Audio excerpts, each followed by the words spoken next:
and salutations, everybody, and welcome back to Learning the Ropes. Man, it feels like it's been a minute since we've done this.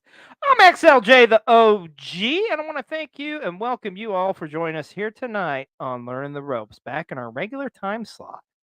I think the last time we were in this time slot was back when, right before WrestleMania. So it's good to be back home here. And it is just I for now, right now. Unfortunately, my partner in crime, Mr. B-Roll, could not be here tonight. He's got going through some stuff right now. You're in our thoughts and our prayers, buddy. I love you. Hang in there, pal.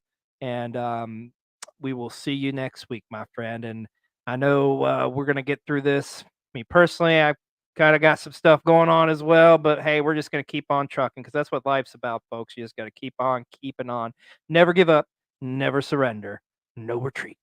But big shout out to you, B-Roll, and just to everybody in general, our Wrestle Talk family. We love you all. Hope everybody is doing well. And like I say, here live tonight on Cole TV, back in our old time slot.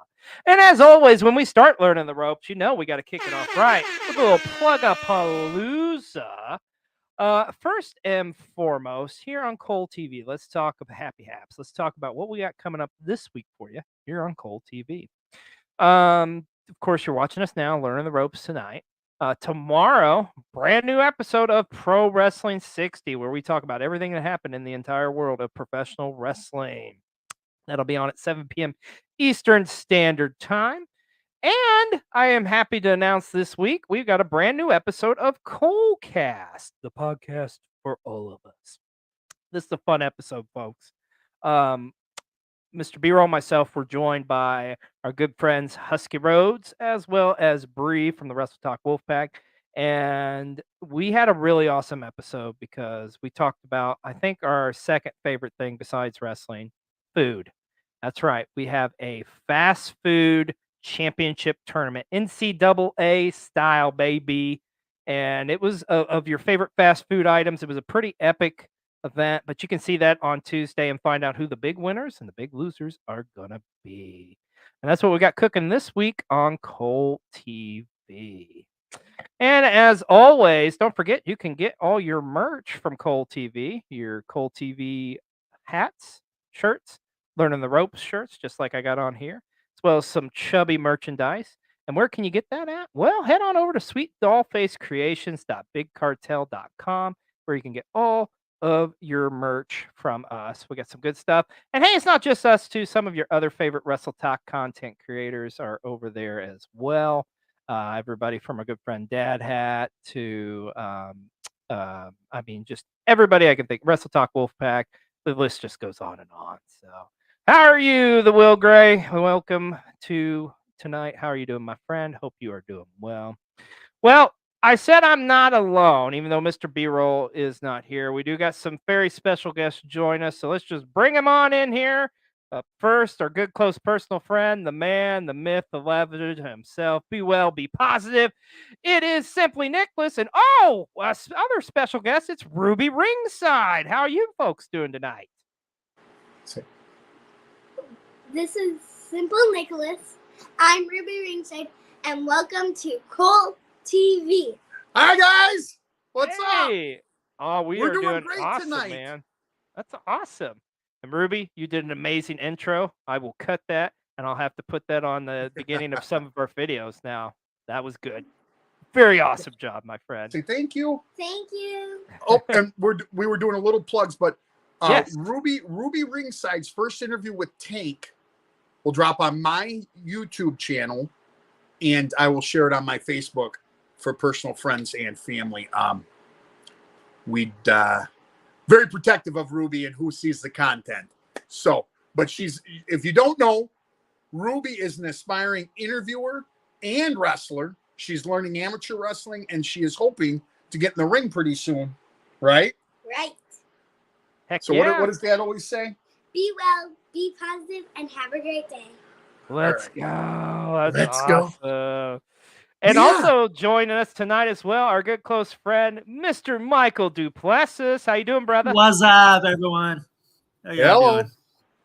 Oh, we are doing great. And Yes, I cannot wait to see Ruby ringside and some of that drop. That's going to be awesome. I agree, Will Gray. It is awesome. She's got the pleasure of interviewing Alex Kane, and a couple of our local independent stars around the Chicago area. She's very excited to announce that she's going to be in St. Louis this weekend. And she's going to have an opportunity to sit down with NWA star Silas Mason. Oh, that's cool. And we're hoping to get some of these turned out a little quicker than once a month. But yeah, Ruby's on her way. She's already more popular than I've ever been in 44 years of my life. She's over, brother. She is over. What is up, Husky? How you doing, brother? What up, Husk? Oh, my goodness. Well, all this month on Learning the Ropes, we are going to be dedicating to where we are talking about nothing but factions. And we're going to highlight some of the greatest factions on each one of these episodes. And if you couldn't tell by Nicholas's backdrop, which I absolutely love, we are talking about the symbol of excellence tonight. We're talking the Horsemen. Woo! First and foremost, gentlemen, is the Four Horse, I'm going to put you all on the hot spot. Is the Four Horsemen the greatest faction of all time? I'll let Mike, you can go first. Yes, I would say so. Their dominance in the 80s, I mean, way before my time, but yeah.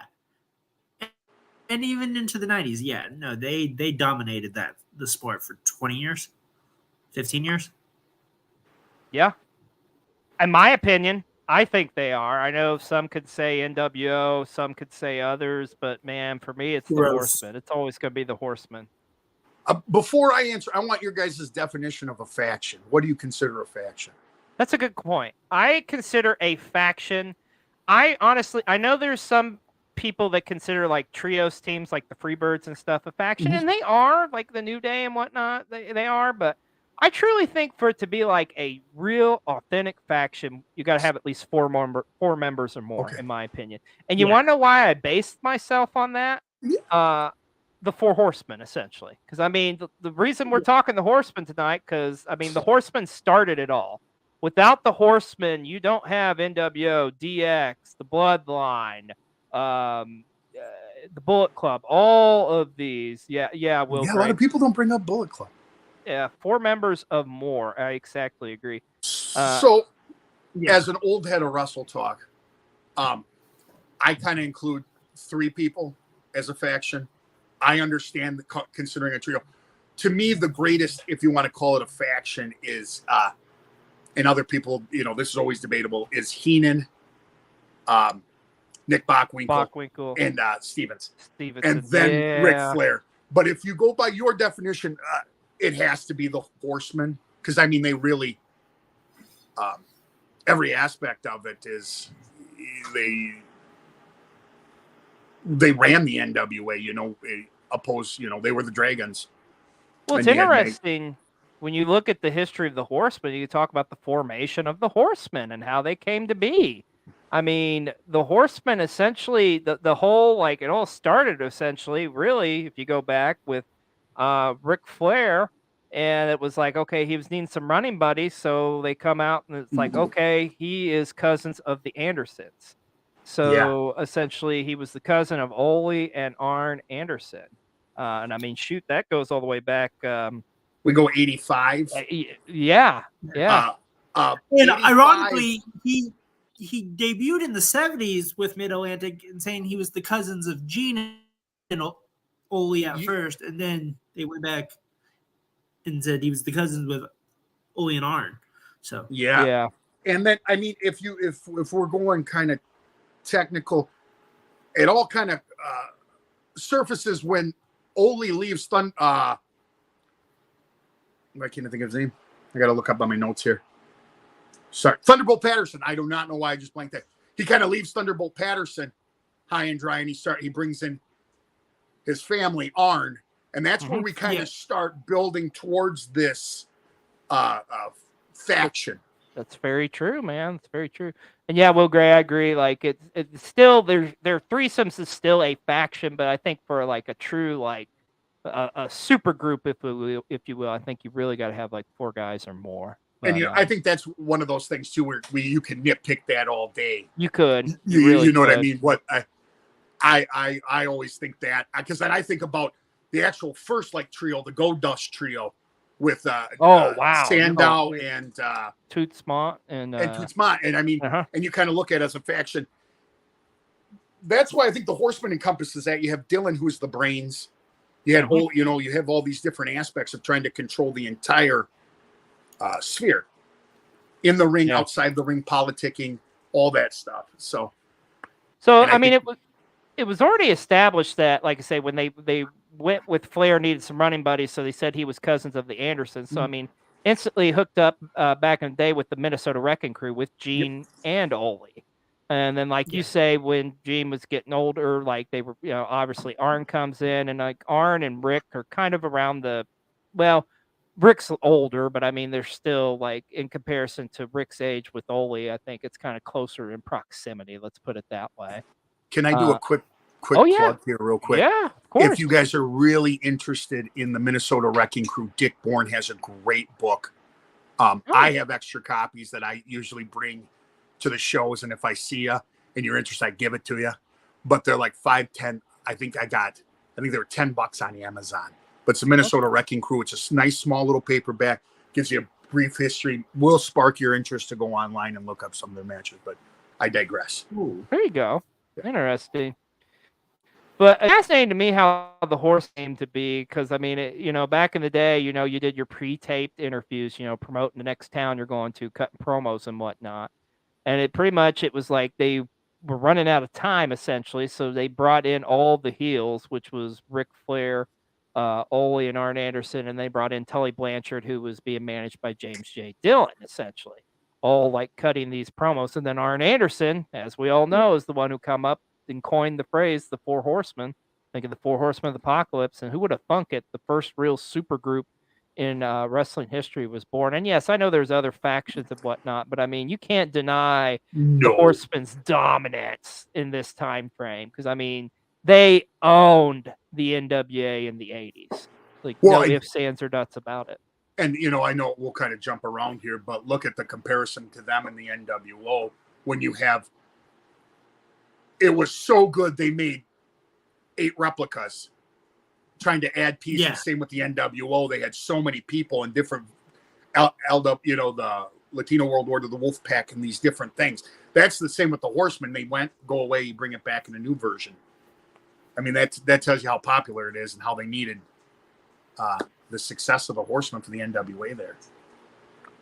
Oh yeah, absolutely. And hey, for like any big group or any talent to be successful, you got to have a counterpart.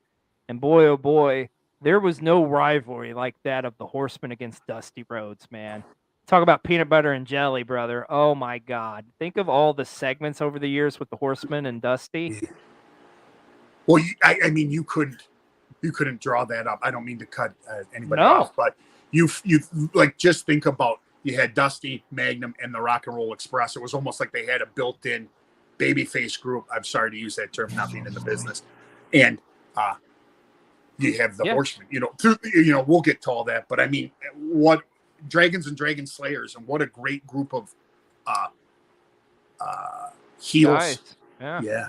To go up against like Dusty and crew, so many different variations of members joining Dusty all throughout these time frame, throughout these years. But Dusty was always at the center of it. I mean, God, I still can never forget the segment where the Horsemen followed Dusty. Like, I think Dusty was driving to the gym or something like that, and the Horsemen jump him and like brutally like break his arm, man. And it's just break his arm. That video gives me nightmares still to this day. Right?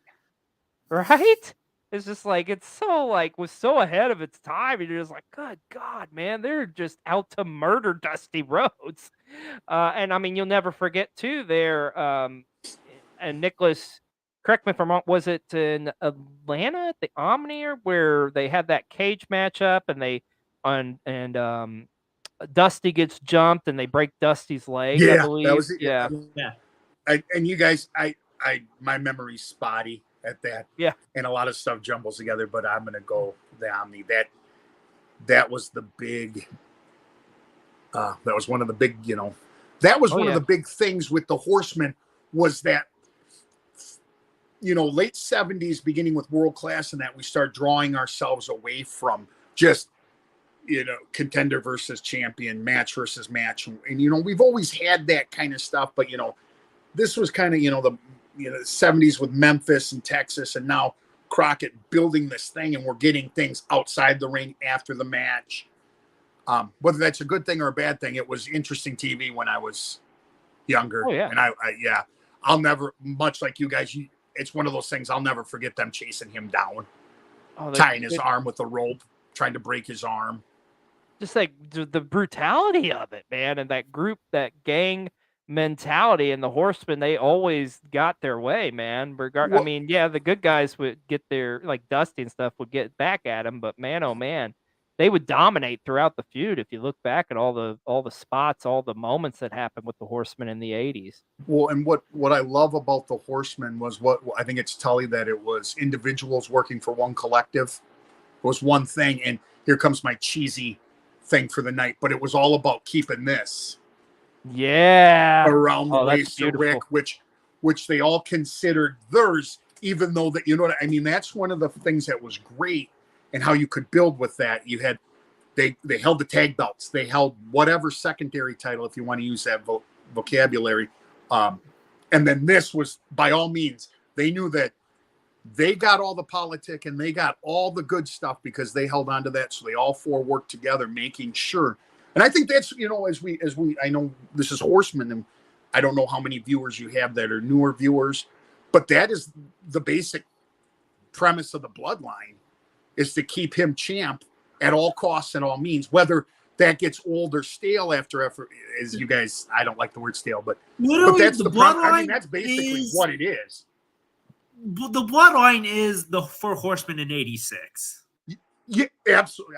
I agree with you. 110%, my friend. And we're going to actually elaborate a little bit more on that later in the show as well. But yeah, I'm telling you, folks, this is the blueprint for any bad guy faction of like what to do. Watch the Horsemen. I mean, and it wasn't just Dusty, too.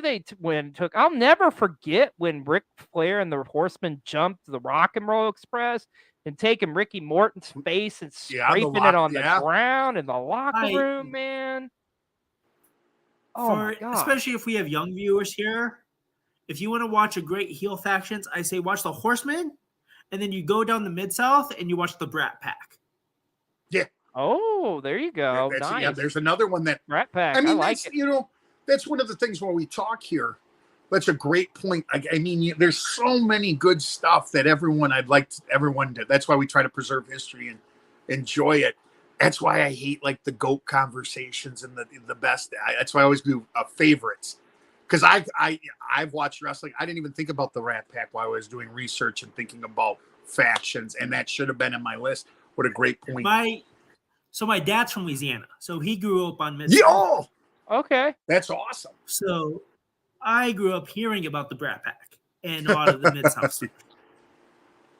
God, Mid-South was so good. That's another episode for another time. We could totally talk about Mid-South forever. I love Mid-South wrestling. I was involved in that. Oh, you will be.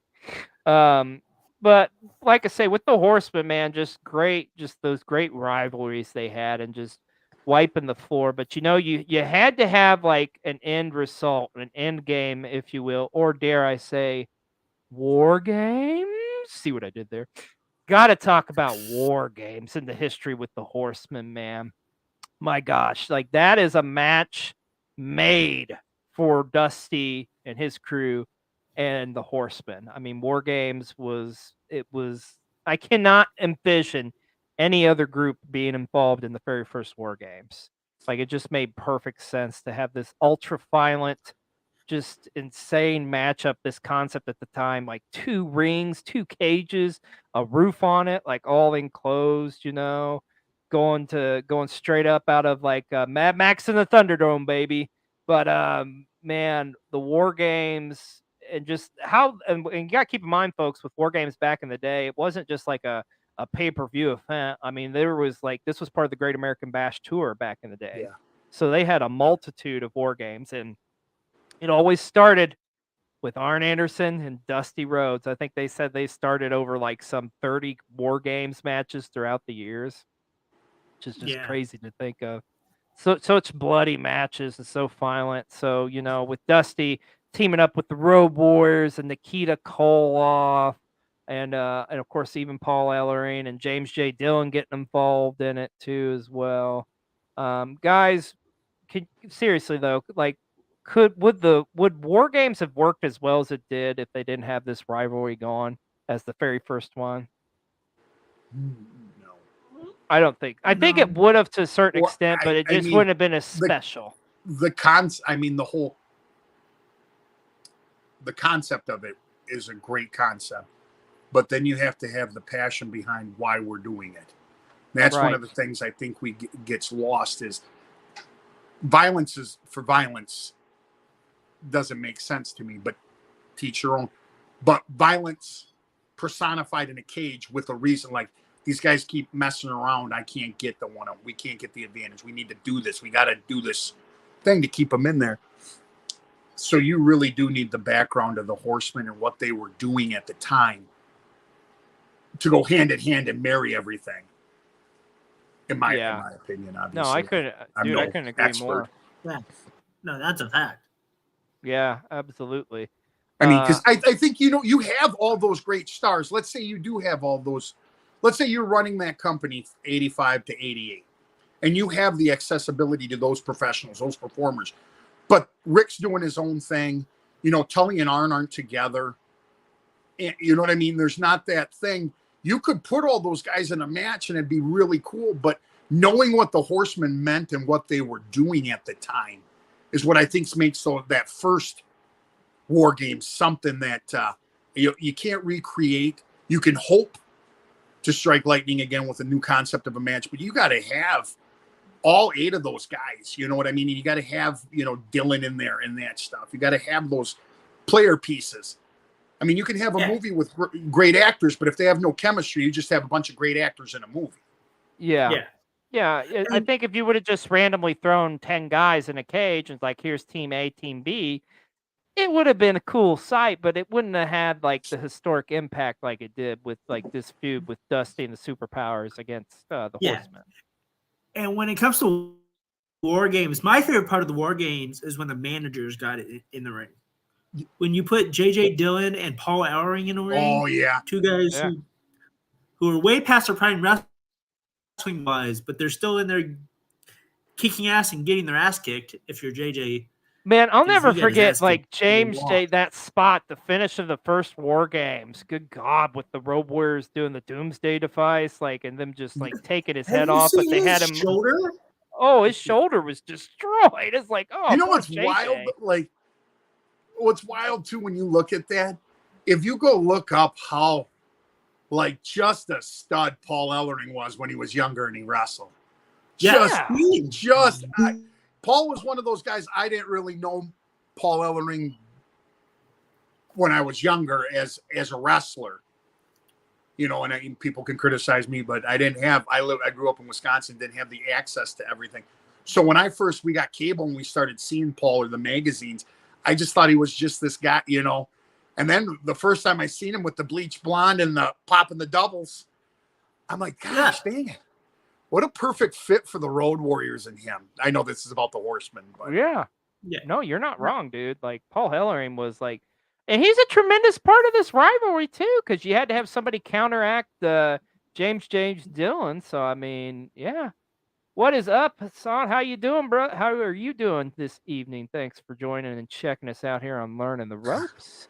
But go ahead. Nothing. And that's one of the things as we talk here, we got to talk about how great James J. Dillon is and how he's the perfect. He is the equivalent to Bobby Heenan to me. Not necessarily quick-witted and but he fit that role for them so well, so easily, good. And I think that's one of the things when you would tune that in, and that's why I think people don't.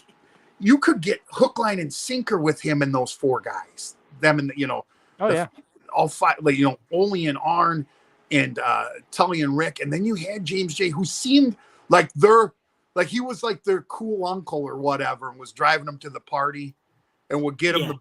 I mean, he just fit in. Like I got a kick out of it. You know what I mean? Oh yeah. I mean, if it shows anything, a true testament to the greatness of James J. Dillon. Look at those 4 guys we're talking about, the first original 4 Horsemen. They didn't need anybody cutting promos for them. Those guys are some of the greatest promos in the business. And yet you add a guy like James J. Dillon to the mix, and him being the quote unquote, the head speaker of the group, if you will. Dude, it was a match made in heaven. It really was. Well, especially, at that very beginning when you got Ole, Yeah. You got Ole who really captivated, that territory before it all got on there. And then you got Arn, who speaks so well. Oh my gosh, yeah. I mean, Tully and Tully. Oh my gosh, Tully always reminded me like a Jake Roberts. I believed, like I wanted to see him get his ass kicked the way he spoke. Yes. Jake always made me believe. Such a great deal. Yeah, just that is truly unique to be the standout of that when the 4 other guys are considered whenever they have the goats of promos or the conversation who it is, and that guy's leading the group of the guys that are always brought up in it. I mean? Yeah. Tully Blanchard's one of the all-time greats. I mean, this time frame too, arguably, in my opinion, I think the greatest rivalry at this time frame outside of Dusty feuding with the Horsemen's Magnum TA and Tully. Oh my God. That matchup, that matchup at Starrcade 85, that is one of the most brutal matches I've ever seen. Unbelievable. But as you mentioned Ole, and of course, as we go forward here, Ole was getting up there in age, and in 1987, Ole would be kicked out of the group. I believe, as the story goes, Ole had taken some time off to go see his son wrestle in high school or something, and both Tully and Arn took offense to that, kicked him out of the group, and thus they needed somebody to replace him. And believe it or not, the second group of the 4 Horsemen would involve Lex Luger, which I think a lot of people forget about, that Lex Luger was one of the Horsemen. And actually, he was a part of those original War Games matches we were talking about as well. Guys, what are your thoughts on Lex Luger joining the Horsemen at this time frame? You can be honest. I'm one of the few people that I do not mind Lex. I don't expect banger after banger, as the young kids say, of matches from him. But when you think about looking at transitioning an opposite, he really could have been he's your monster. That's one of the things that you'll see later on when they start to bring in these as things grow. He didn't fit wrestling wise with the rest of them, but he added a little bit of a different take where you had a muscle guy. Yep. And I don't know if you guys remember, but in 87, when they brought him in, he was wrestling they brought Hiro Matsuda in. Dylan did, to help him counter the Weaver lock. They were going to teach him all that stuff. But Lex is Lex. I don't have a problem. I grew up watching WCW. I can't do what Lex does, but I can understand why other people don't want to. Yeah, I agree. Praise his work. I'm sorry. Yeah, no, I agree. Like Lex, I feel like it was good for Lex because I mean it definitely helped him and develop his character throughout the years. And people shit on Luger throughout the years. I always liked Lex Luger, man. I still do to this day, regardless of some of the runs, some of the controversy around him. Was he the greatest? One of the greatest? Yeah. I'm not going to debate him as a human being or whatever, because I don't know the man. I just know what we know. But I mean, I think when you're looking at it, I know one of the issues with Lex always seemed like he kind of just because he looked good, they threw him in the ring, like he shouldn't have been in there right away. But that's half of life, though. If you look like something, it ain't Lex's fault that he got jacked. If I were running a wrestling company, I'd want to put him out there too. Whether you know what I mean. we do that a lot in wrestling fandom. We want our guys to be double leg takedowns and historians of the business, but you got to throw in some different. You got to throw in some different stuff here and there. Oh yeah. I don't think that Luger's version of the Horseman is one of the greatest, but I don't have an issue with it. Yeah, I don't hate it, but I mean, it's just part of the history. So yeah. But I mean, I have no problem with Alex. Yeah, I mean, it's and it was great too when he leaves. Yeah, that's what when you they made that something special in what 88 was it the True Grit where he was not to get ahead and I'm sorry I do that. No, that's perfect. That's where I was going with it actually. But that's buddy. That's something they did with that made it special. He wasn't just another guy that like worked his way up the ranks. Now he's going to face Rick. He was in the group. Right. Yeah. You know, like a great story. He's one of our guys. Like, now he's not. Yeah. Yeah. That culminated at Bunkhouse Brawl, right? Because he was supposed to go over the top of the rope. I think the seeds were planted there. JJ win. Yeah. But you're, I mean, it's one of those things too where they built Luger up as part of the group, and then like he was just getting over because of his look, his physique, and then he was like billed as like the top baby face to kind of counteract Ric Flair. And hey, if you talk about blueprints in history, folks, this same exact thing was done many years later with a guy named Batista and Triple H, part of Evolution. Just throwing that out there.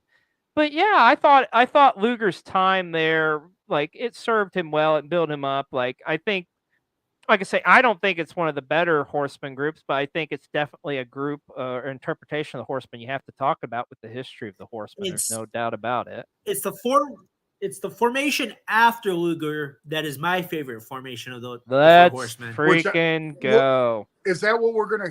Are we gonna say that that's probably arguably the most popular? Yes, that's the one you're going to speak about. Yes, absolutely, and I think everybody's in agreement with it. The third incarnation of the Horsemen is probably the most over and the best foursome of the group, and it was great how this happened too, if you think about it, because there was a Clash of Champions where you had Arn and Tully going up against Lex Luger and his tag team partner Barry Windham, and Barry Windham would turn and the crowd just went freaking nuts, and thus Barry Windham became a four horseman, and oftentimes that has been declared as the greatest foursome of the Horsemen. I think it is. I really think it is. Barry Windham is one of my all-time favorites to begin with. Same. I mean, Barry just fit perfectly in that mold and that group with the Horsemen, man. He could talk. He could go. What's really funny to me too about Barry is he's another guy when we all start talking, and you get the old heads around, and you get the newer fans. We all start going and compiling our lists of things. I don't see Barry thrown up on there too much. When you think about Barry working with Rotundo, then the Horseman stuff, his stuff with Dustin Rhodes, you know what I mean? A lot of people just kind of remember when he was the Night Stalker or whatever the Stalker. Oh, when they bring that up, Widowmaker in the late 80s in WWF. Yeah, but like Barry's one of those guys too. Like how lucky we and privileged as wrestling fans were lucky enough when you pulled Lex Luger out, you got like the only home run grand slam replaceable person into a group that could make it better on its third incarnation, its third go around. Yeah, you know what I mean. Usually the first hit, like the jackpot, second you drop down, but it's still there. Now all of a sudden you hit something that exceeds it. You hit the double jackpot. You know what I mean? That's like hitting the double lotto. Well, and you know what's all the more amazing about this too? About this group, that version of the group, they weren't even together a full year. Because remember, by the end of the year, Arn and Tully leave to go to the WWF. That's the crazy thing when you're talking about this. Yeah. But I mean, the fact of the matter is, if you look at them all at the same time, Rick had the world title, Barry had the U.S. title, and Arn and Tully had the tag titles. I mean, it doesn't get much more dominant than that when you're pretty much just running roughshod through the entire NWA. But I agree with you, Nick. Like, Barry Windham, this may be a hot take, but I will go ahead and say it, and I'll stand by it. In my opinion, Barry Windham is the best wrestler out of that entire family. I'll say it here now, and I know there's a big lineage of that family, but I don't know. To me, Barry Windham had it all. The look, 6'6", he could go. The guy could move him like any other. When he had to do his interviews, or as we like to say openly, promos, he hit it when he needed to. Not everyone was great, but he was good enough that I don't consider him a bad interview or a bad. No, not at all. You know, I don't. Promo guy, no. I mean, he is one of the few guys. Like, I think if you sat down and you had to go through, we'll just start with 1903 to 2023. You were going to pick a Hall of Fame. I personally, if I could sit down and have my vote, he would be one of the first 10 guys. 10, I shouldn't say guys, wrestlers. Yeah, I would put in mine because, I mean, he was a world champion, tag, single. I'll never forget it. My favorite poster in the world is him holding that U.S. title. You know, that's one of those things that's burned in my memory. The PWI, him with the U.S. title, and he made that belt just like all those guys did. It meant so much when he had it, you know. Yeah. But rolling with the Horsemen, we talk about not a full year. It was another thing, you know. He was there to make sure Rick was walking out at the end of the night, or Tully and Arn were walking out at the end of the night with world titles. And I think that's the thing that gets driven in over and over, is that they were there to leave with the belts. That's what it all meant. You know, the belts brought the paychecks. Yep. They brought the women. They brought the limos, the high rises, all that stuff. And that's what I think one of the things when we talk about this incarnation is how well the Horsemen sum up what the 80s were. I mean, professional wrestling is the absolute epitome of pop culture through any decade. Anything that's happening outside of professional wrestling mirrors in the inside, story-wise, fashion-wise, music-wise. When we think the 80s, we think limousines, greed, people making Wall Street. I think of Ric Flair, Tully, and Arn, and them guys riding in jet planes, you know, overspending the abundant, you know, true behind fourth wall or in front of the fourth wall. That was what they portrayed, and that's what that was.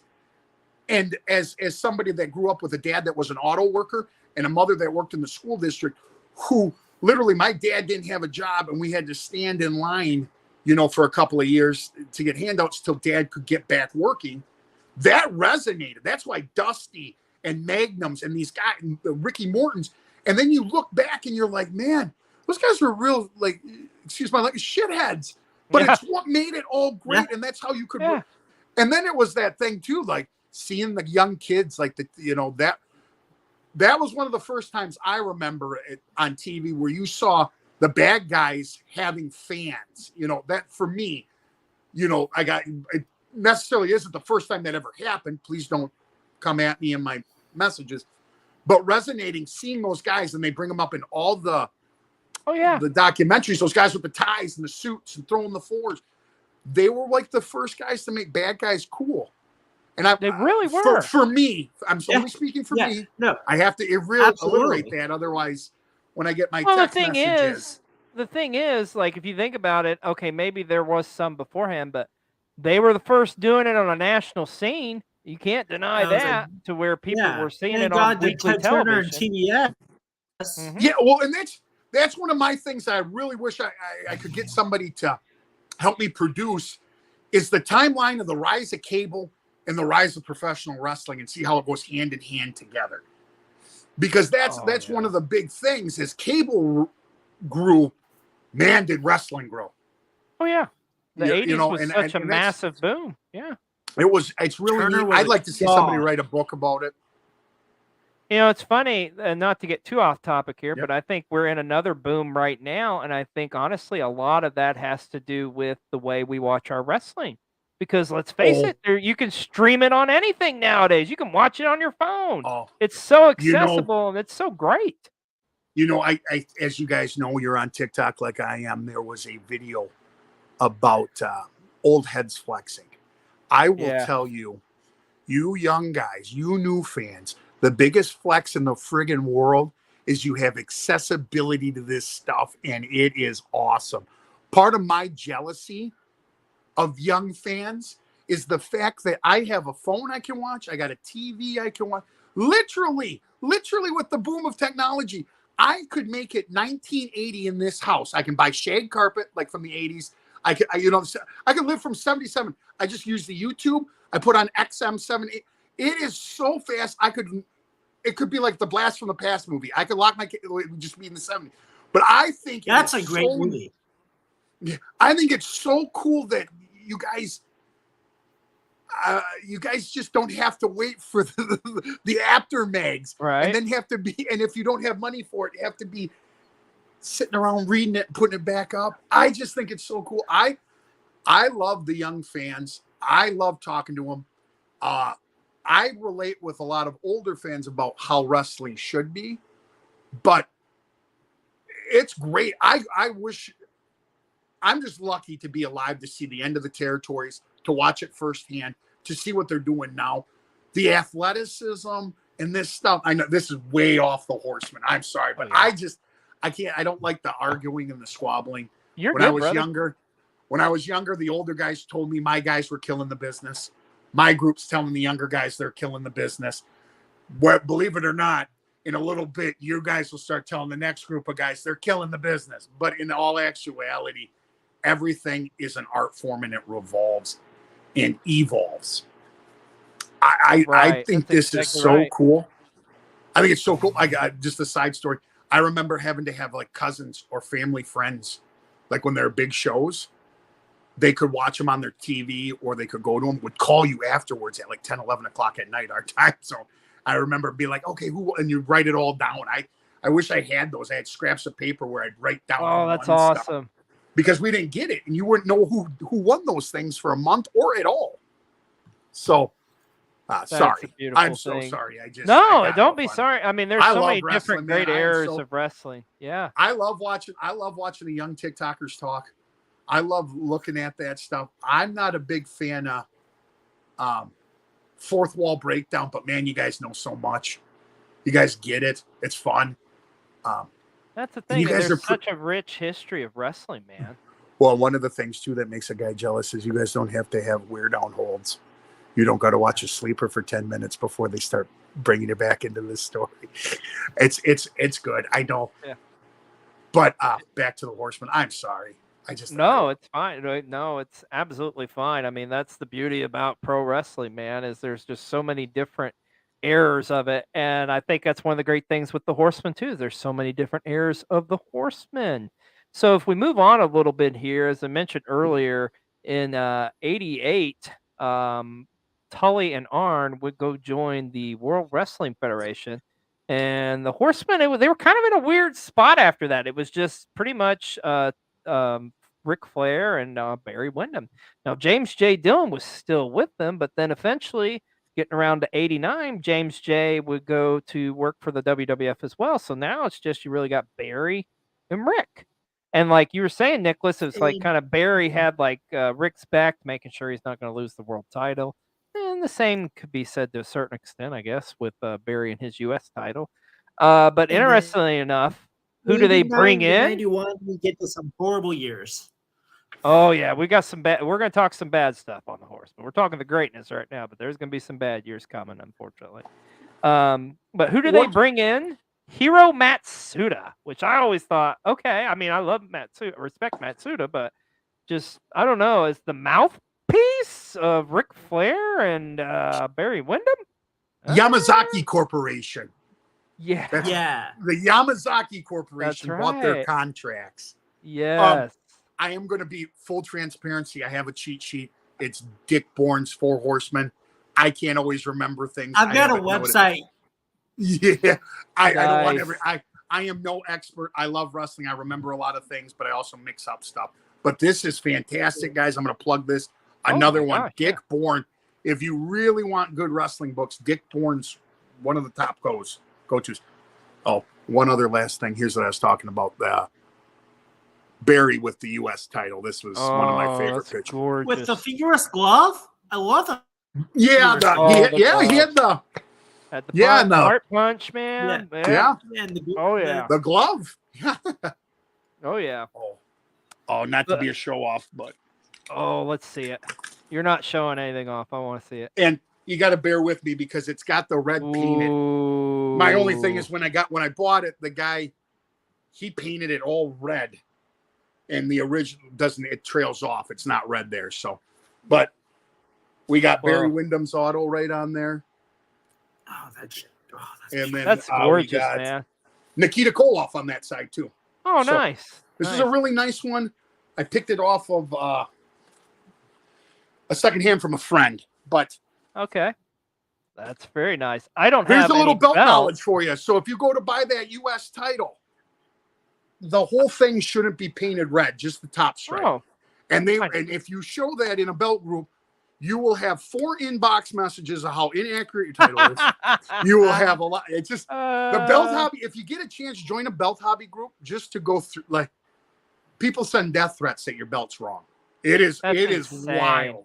That's insane. So Yeah, I don't have that to show off, but I do have my Barry Windham and Arn Anderson Galoob action figures. Yes. I do have this. That's awesome.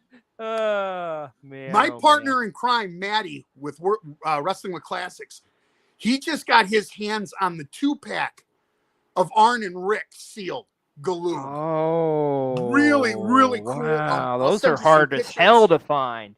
Yeah. I want to see some pics of that. That's awesome, man. Yeah, absolutely. But here, like in '89, it was just kind of it was a weird time frame, you know. And they just turned Ric Flair babyface. And honestly, I think I've said this before, and I'll say it again and go on record and say this: Ric Flair in 1989, I think that was like his best run in the '80s. I mean, considering the rivalry with Steamboat, then into his rivalry with Terry Funk. I mean, it doesn't get much better than that. Yeah. And then to Sting. So yeah, and this was a weird time because Arn comes back, but Tully can't because he failed a drug test. Failed a drug test. Yep. So so in '89 the end of '89 they were bringing the Horsemen back, and Arn and Tully were coming back. They were going to join back up with Barry and Rick. All things was going to be great, but Tully did fail the drug test, and unfortunately, they did not rehire Tully. So it was really just Rick along with Barry. Well, actually, not even Barry at this point. I apologize because Barry was in the WWF as the Widowmaker. So they were going to do the Horsemen, but and with Arn and Ollie, like the original interpretation. But once again, Tully failed that drug test. So they did have Ollie, they did have Arn, and they did have Rick, but they needed a 4th member.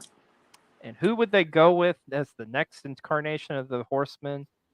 This one always, I think, surprises people, don't realize or remember this. But yes, folks, Sting was a member of the Horsemen.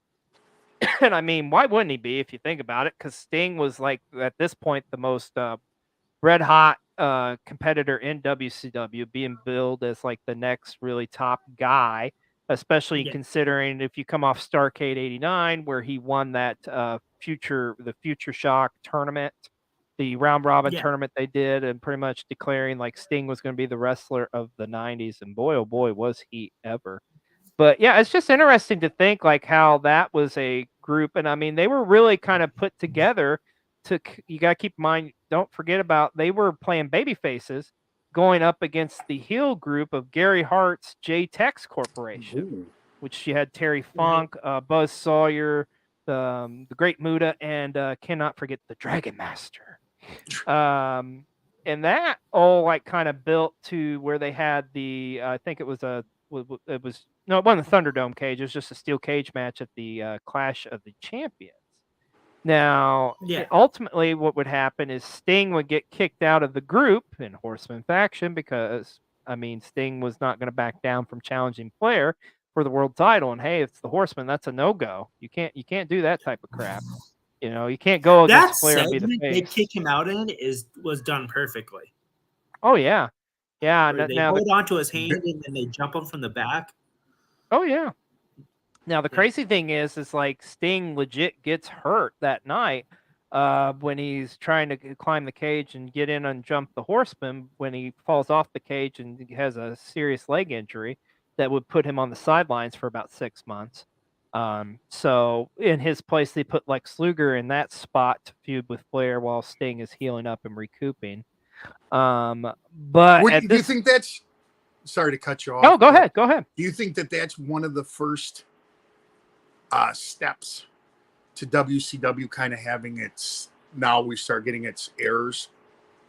Because, I think so. Yeah. Because if you really look at it, that cools them off. I mean, Sting tearing it was an ACL, right? Yeah, I think so. Yeah. Yeah. That puts that you're building that pretty. You know, Sting's. You got 88, Sting 89, 90. Now we got Sting where he needs to be, and then he's gone. You know what I mean? Yeah. I mean, they recapture it later on when Sting, you know, at the Bash, you know, or the. Yeah. Well, but do you think that they have to wait for that stuff to come back around till he's healed? Do you think that slows them down? Is that one of the first kind of bad lucks for the company? I honestly think it worked itself out. Maybe I'm just saying that just for the fact of like, because I mean, if you look at it, and we go all the way back to I'm just because the Horsemen are so synonymous with NWA, WCW. You look at the misfortune of Magnum. It's kind of like, you know, one of the after we've got this huge thing, we could boom, like this could be the next big like arena show completely sold out. Magnum was going to be the next Dusty. There's no doubt about so that. So we lose that. Yeah. Now we got to rebuild kind of. We're going through it. And now we get Sting to be the big catalyst for Flair. He gets hurt. Now we kind of back down a little bit.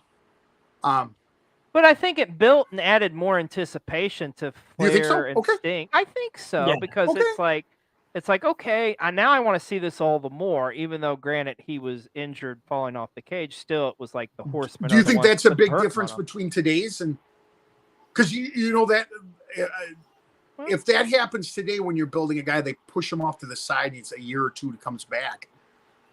It doesn't seem like they have like the same momentum that they did.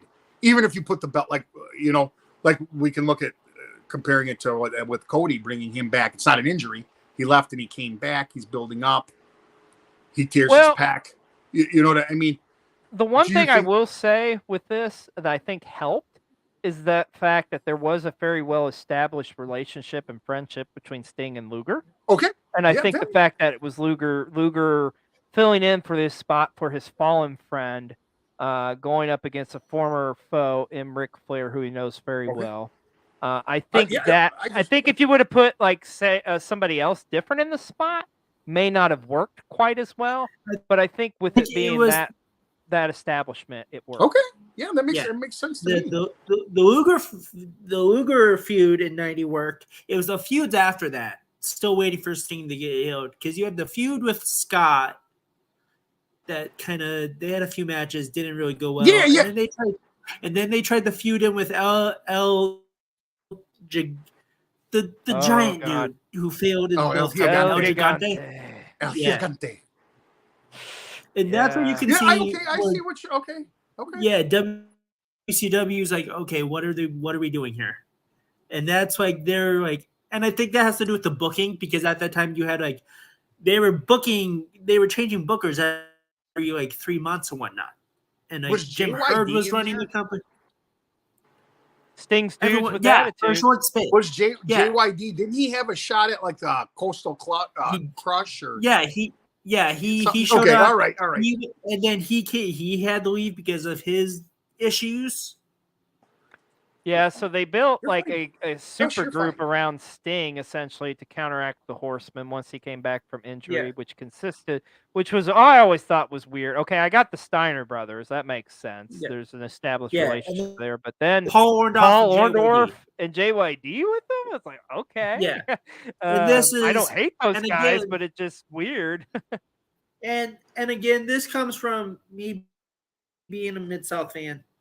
This is JYD way past the prime. Yeah. This Oh, is yeah. JYD. The substantive takeover, and it's just like, Yeah. Yeah, well, I gonna understand not having him go over and putting the. I hate talking like that, but I understand him not winning the championship and that. But I'm trying to place in my mind where these things happen. Yeah, he came in 90. Yeah, okay. Yeah, and it was a Now- very short stint, but yeah, he had like 2 or 3 Very matches in short, WCW yeah. 90. Because they were the dudes with attitudes, weren't they? When he comes back, like it was like they had like a weird little. Yeah. It was El Gigante, Yeah, Sting, and Jay White. El Gigante was in there too. Yeah. Yeah. Yeah. Okay. Yeah. So the best time in wrestling. Yeah. But the Horseman Yeah. at this point has changed it up again, because at this point you've got pretty much all he really is done at this point in his career. I think he just kind of stuck around as an advisor for them for a little He's bit. managing. But they have Arn, you have Rick, and then you get Barry Windham back into the fold, thank God, and Barry Windham's back in. But then you have to go with the 4th member, and well, this member is not another one that's not as popular. You get Sid Vicious with the Horsemen. Yeah. One of the other I things, didn't hate this, but I was like, I don't know, I didn't like it. and I don't know if you guys remember too, Woman. Oh yeah, was part of she that. was She was managing Rick. Mm-hmm. Yeah, That's she true. was a part of that too. Woman was a And- part of that. Yeah. Now, Sid, This was shortly before she Sid's a was. wild that's character, what- though. He is. I Out for mean, business. he- This was like. Women was like just like that was right before she left for ECW. Okay. Yeah. Yep. But yeah, so Sid comes into the fold with the group. Now you have this new incarnation that's going at it with Sting, essentially. And then, of course, they have the big blow-off match, the big moment, Sting winning his first world title at the Great American Bash 90 in Baltimore. Never will forget that moment. Yeah.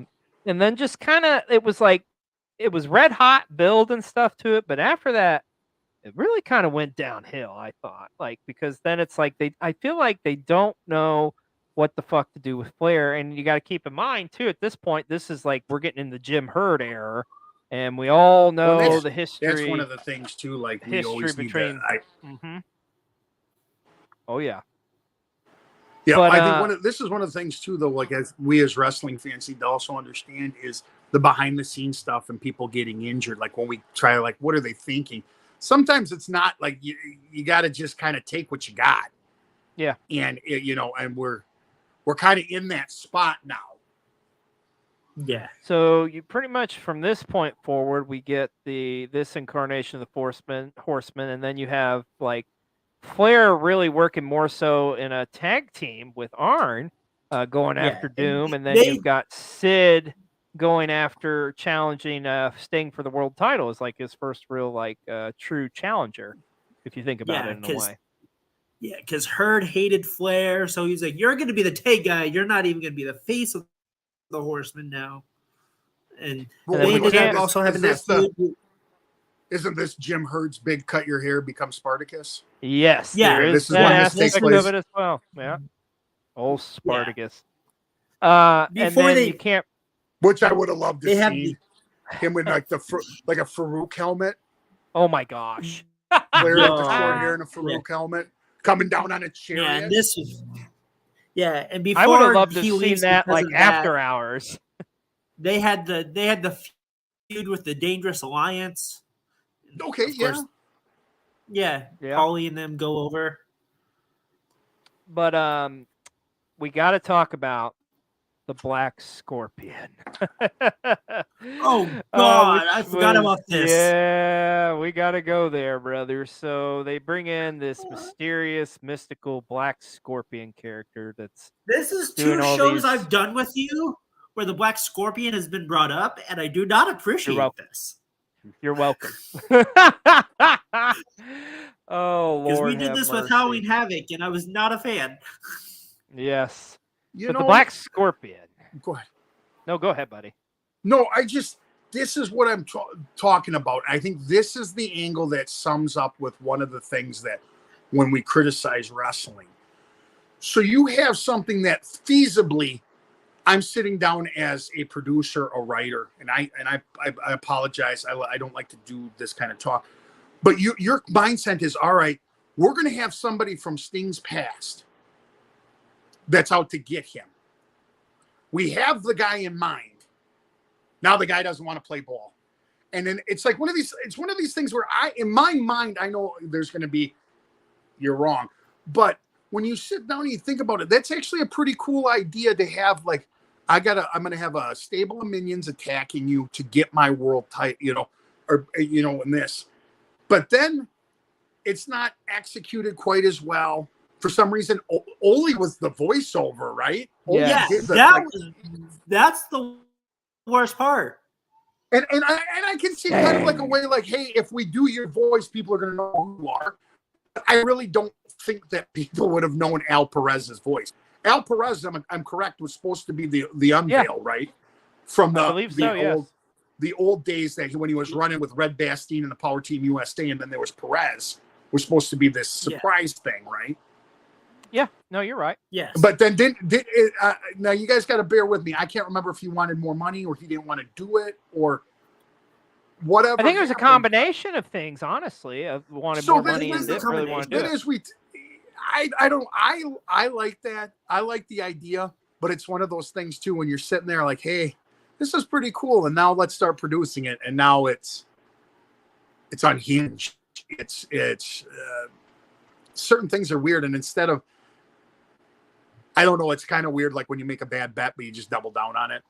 Like, you're not willing. Might as well go all in. This isn't translating. Let's just have the Black Scorpion get hit by a car, and we'll move on. Like, I mean, any circumstance, like, hey, this isn't. It's becoming too predictable what the outcome is going to be at this point. Yeah. So this would all culminate at Starrcade 90 in the steel cage match between Sting and the Black Scorpion.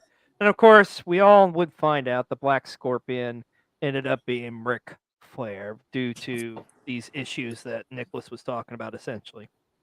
And as Ric Flair was the guest referee of that match? Dick the Bruiser. Dick the Bruiser. Yeah, there we go. Mm-hmm. Oh, yeah. As long as we can always bring up Crusher and Bruiser, I'm a happy man. Yes, indeed, man. I loved, too. He was, you could tell it's just like, I don't really want to. There was times of that matchup. He was probably the most enjoyable aspect of the matchup to me, really. Was he literally looked like he just wanted to get in there and fight. I love the fact that, and you look, he's got like sweatpants on and kind of like, I don't know, I can't remember if he had boots on or shoes or what it was, but he kind of always reminded me like, hey, you want to go out there and do this? He's like, shit, why not? How much you paying me? Yeah. Yeah, I love it. Yeah. He's favorite. I no disrespect to him, but I loved it.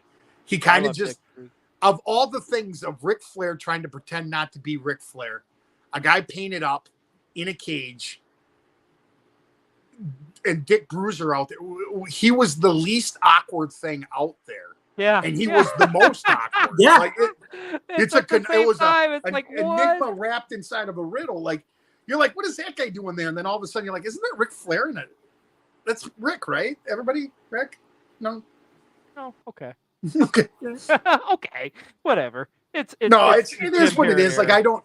Yeah. I go back and watch the stuff. I love it. I mean, it is what it is, man. I couldn't write a wrestling story to save my life, and I couldn't get in the ring. So please, if you watch me speak, don't take anything offense. So obviously, so after this, essentially, Flair would get the world title back, but at this point, he's fed up going back and forth with her. So he pretty much just leaves and goes and joins the WWF. And there's that infamous, send me the world title, not until you send me a check that I paid for it, and so on. So Ric Flair goes off and does this thing, and obviously you can't have a Horseman without Ric Flair. So this is kind of the first, I would say, real longest gap we have without the Horseman for over a year, essentially. Yeah. And then there's 3 years of them being gone. Yeah. Mm-hmm. And then we get into the Ric Flair comes back to WCW in '93. I know. First incarnation. Good God Almighty! We got to go there, though. We got to talk about it. We're talking the history of the Horsemen. the worst incarnation of the Horsemen. I don't even think it wasn't even 4 of them. It's the funny thing. So Yeah. really, you have Ollie kind of back in the fold, but just as an advisor because Ollie can't wrestle. So you have Ric Flair, Arn Anderson, and then who are we going to get to join us? Oh, I know. Let's get Paul Roma. No disrespect to Paul Roma, but Paul Roma is the worst Horseman of all time. I'm sorry. All the disrespect to Paul Roma, because this guy is in shoot interviews for the last 30 years talking about how he's better than Flair, Shawn Michaels, and every main star in the world. Paul Roma, you can't do shit compared to the guys that you complain about. Well, I'm not going to argue with that for sure, but yeah. That was according to Ole was only there one night with the Paul Roma. Yeah, to bring him in. Yeah, that right. I think that was the player for the gold. Yeah. Yep, that was it. Okay. Yeah. Now, I enjoyed Power and Glory. Sure. Power and Glory, I really enjoyed Power and Glory. I thought they should have a little bit more success.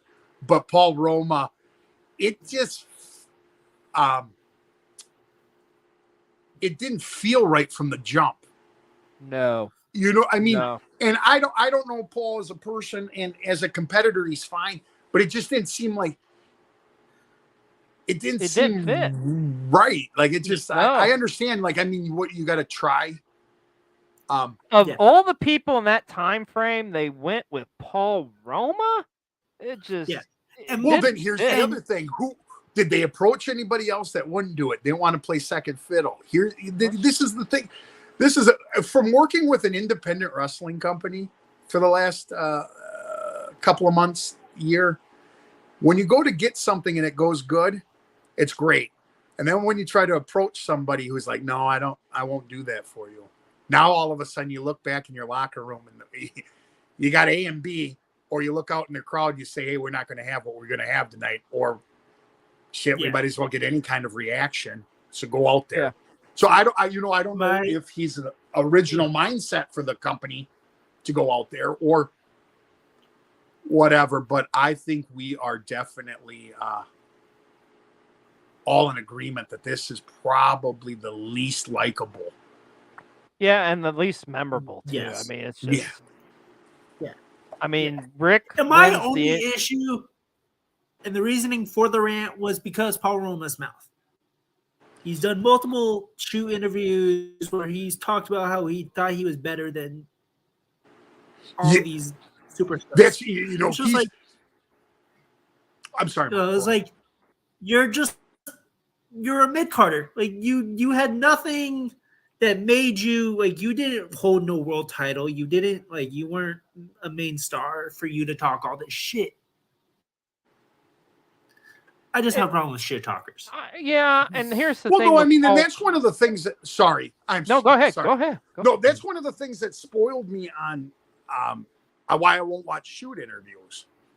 Some of these guys I've enjoyed, and then the next thing I'm like the negativity, man. And it's just, and it's like, it's one of the things though too. Like the old saying, "Don't meet your heroes," because they'll probably let you down. But that's one of the things. Shoots, it's like they're purposely. I mean, it's a shoot. People when they're doing it, obviously it's because you want to see what's going to be the controversial take, So they're gonna go into business for themselves, quote unquote, Yeah, my first thing was I always thought it was interesting, for a shoot, is to, hey, this is what we had planned, but when we got out there, this is what really happened, or it progressively as society is, I don't care who's sleeping with whom or who's got a drug. Human beings are human beings. I don't want to invest $19 in those things. And plus the fact the guy that was putting them out isn't the most reputable individual. So, but anyways, I get where you're coming with Paul and his, the one thing negativity. I will say on Paul is, he was a great tag team wrestler, though. I mean, he had some great tag teams over the years. You look all the way back to the Young Stallions. You mentioned Power and Glory. I always loved teaming with Paul Orndorff in WCW. It was pretty wonderful. That was a great. Yeah, that's a great tag. Yeah, That was a great stuff. tag team. And he probably could have had a decent singles run. I think would have been fine as a TV. I know TV is supposed to be that, but that's the type of guy I could have seen holding a TV or even a U.S. title if you know, If I think groomed if he got right, out of his own, if he got out of his own way, seems to be what I've seen and hear. And of course, I wasn't privy to any of that stuff. So and he did win the tag titles with Arn too. They Yeah. weren't a bad tag team. I mean, they were all right. And then Rick won the NWA title at the time. So but I mean, Arn's the man. I mean, oh my God, yeah, one of the greatest wrestlers of all time. You know, and the thing is though, like when you sit down, and we are so lucky if you got to watch that stuff as it was unfolding, to be able to sit down and watch guys like Bobby Eaton and Arn work their craft as tag team wrestlers in any incarnation with any partner, and they made their tag teams look top 5. I'm not discrediting any other partners. I'm just saying that there's a common thread between those two guys. Even Bobby's singles run. Yeah, no, I can't. You're absolutely right, my friend. Like you hit the nail right on the head. Now, interestingly, with of course, obviously, this incarnation wouldn't last long. 95 gets a little interesting because of all people, Ric Flair, for the first time in his life, is in a rivalry with Arn Anderson. You know, best friends all their lives. You know, it's very interesting that rivalry. Can we talk about why the Paul Roma incarnation had to disband? Because I do love talking about the Sid Vicious Arn Anderson fight. Oh yeah, we do got to go. You know what? We would be remiss if we didn't talk about this. Yes. So ultimately, y'all, if you don't know, overseas in Europe, there was a fight to the death, almost essentially, with Arn Anderson and Sid Vicious. So, Michael, you tell us all about it, my friend. Scissors. They got scissors. Fight. This is long before the Acclaimed, folks.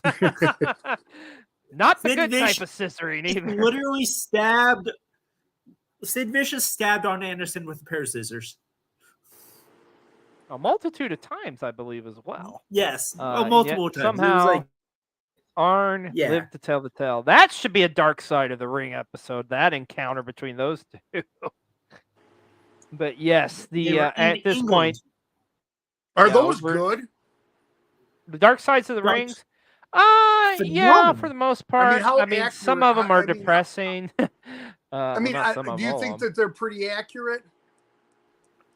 I believe most of them, for the most part. Yeah, because I just, for my own mental health, give people from the situation a show.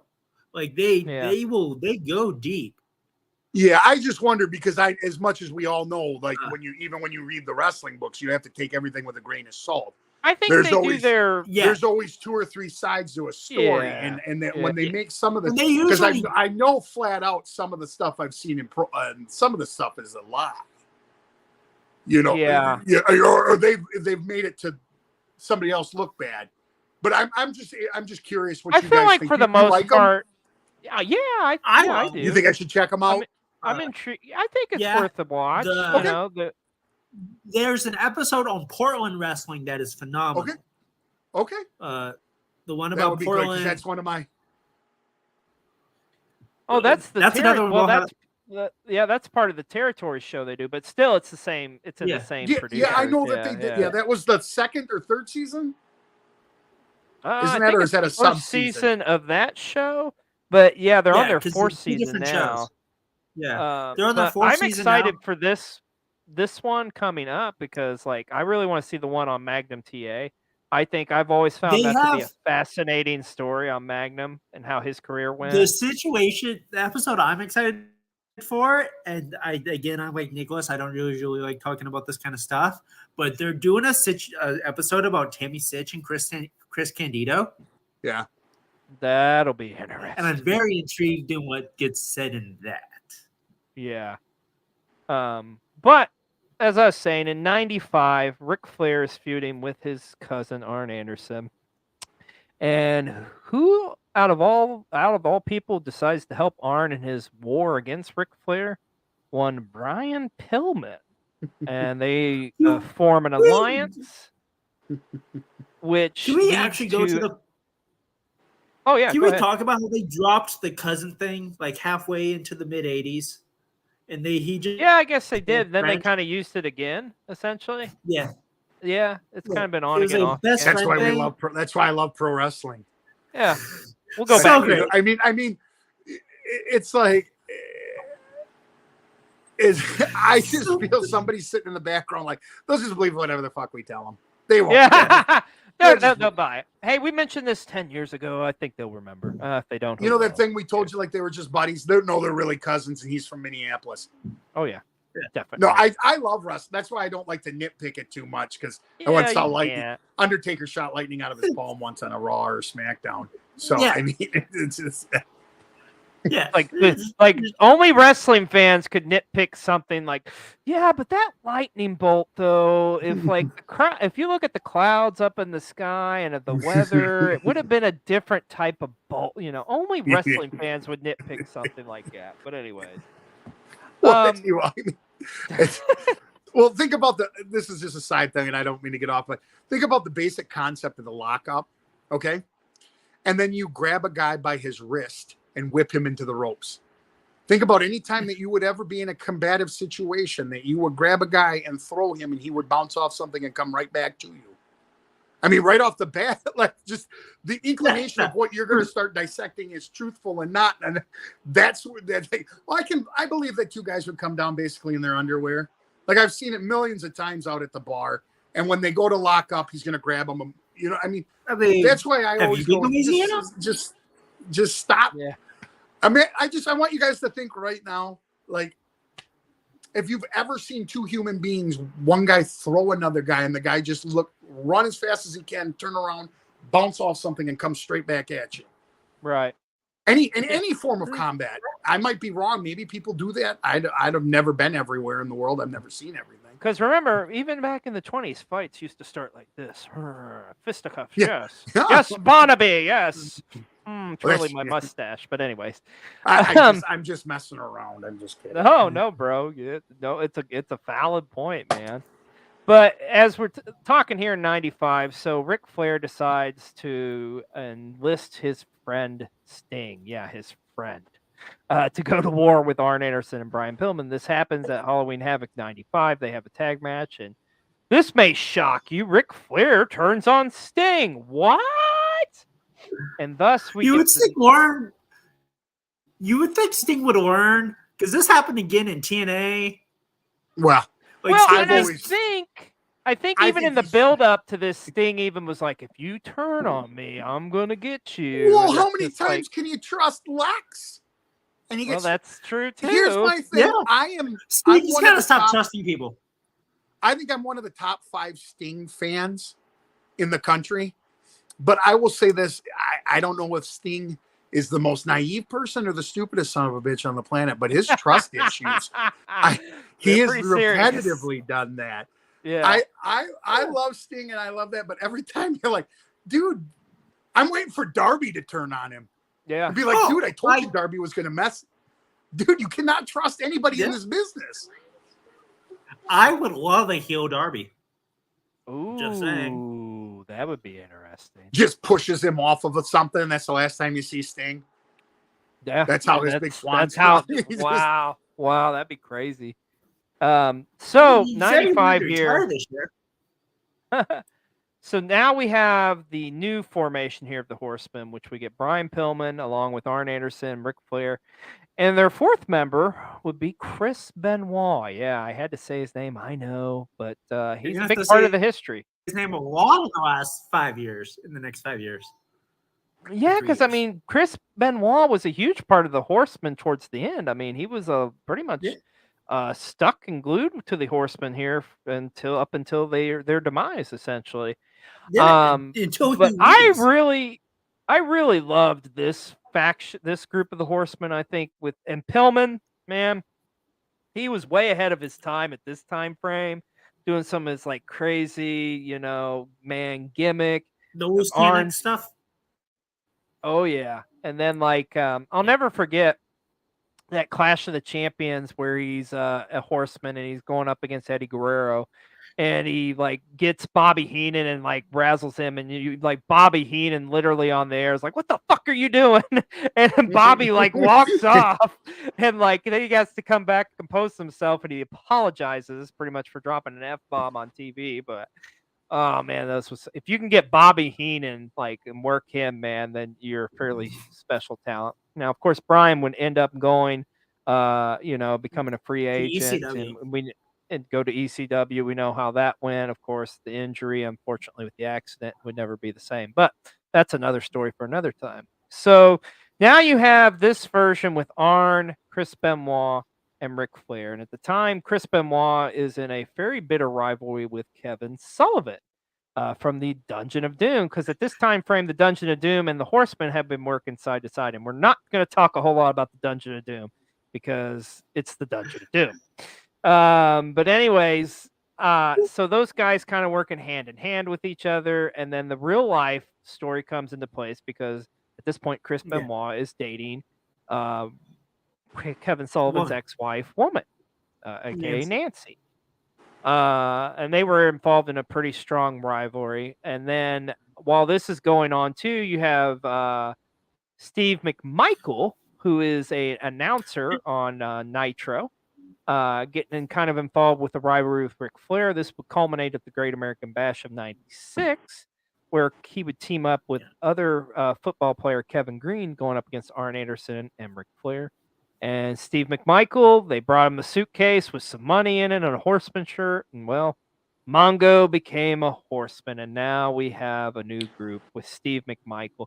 People shit on Steve McMichael. I don't think they should. I love Mongo. I love Mongo. And I'm a Bears fan. It's like, sorry. Yeah, I'm a Bears fan. I can't stand him. Go Pack. It's okay. No, it is what it is. I think it's another thing.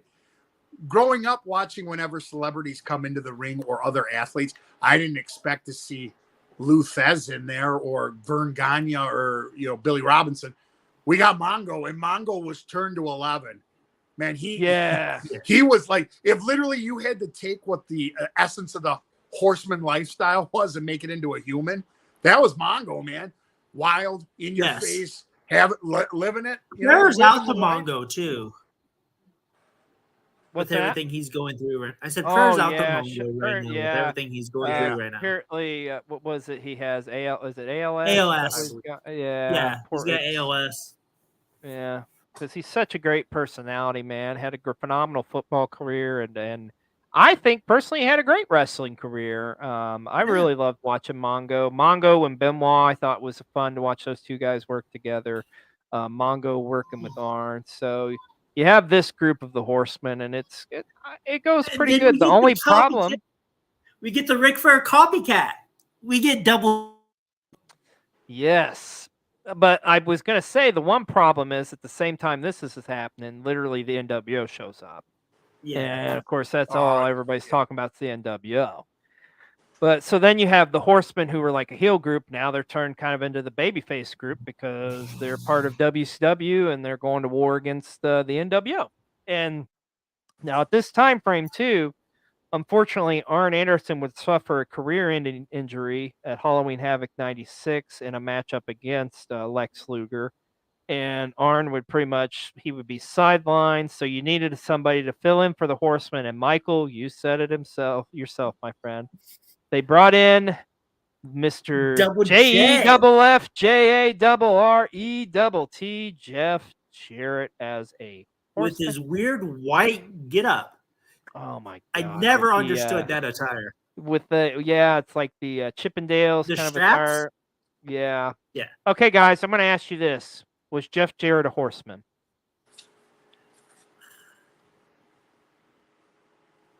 Do you classify Jeff Jarrett's run? Was he actually a part of the Four Horsemen?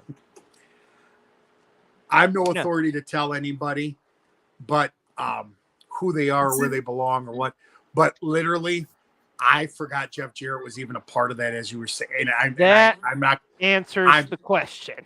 And I'm not trying to be facetious or snarky. Oh, I literally just remembered and I don't know, maybe that makes me not the biggest wrestling fan that I can't remember every incarnation of the Horsemen. I don't remember Jeff with them. Yeah. I can't. It was a very short stint. It was he got kicked out. Literally, Ric Flair ends up telling him, "You're never a Horseman." And then, he gets kicked out. Yeah, because there was times where it was like he was trying to show himself that he could be a Horseman, trying to prove himself to the Horsemen. He was trying to kiss Rick's ass. Guys. Yeah, and it just they had him kind of feud with the NWO. I don't know if I'm a survivor that's blocked that out, but I probably for the better. I cannot even picture him in the same ring with Rick during this time. Yeah. Oh, yeah. You know what I mean? I'm Rolodexing in my tiny little brain right now, and I can't. So, that's nothing against Jeff Jarrett. Jeff Jarrett's done more for professional wrestling than I ever will. And I feel like I need to reiterate that. I am not shitting on anyone. I just don't remember him. Yeah. I don't think you are. I don't think anybody is really by saying he just wasn't. In my opinion, he wasn't a Horseman. Like he was there for a cup of coffee. Yeah. That's about it. Well, that's the same thing. Yeah, I mean, that's how long was Roma in there? 4 months. No, that's true too. Yeah. Well, no, I'm asking. Yeah. Is that? Yeah, I'm just trying to do it in my head. I mean, we bring that. I know Paul gets brought up in a lot of the conversation about it, but I mean, But that's the same thing, though, like when we talk about WCW and their run, technically they didn't really get going until 88, 89, and they were out of business by 2000.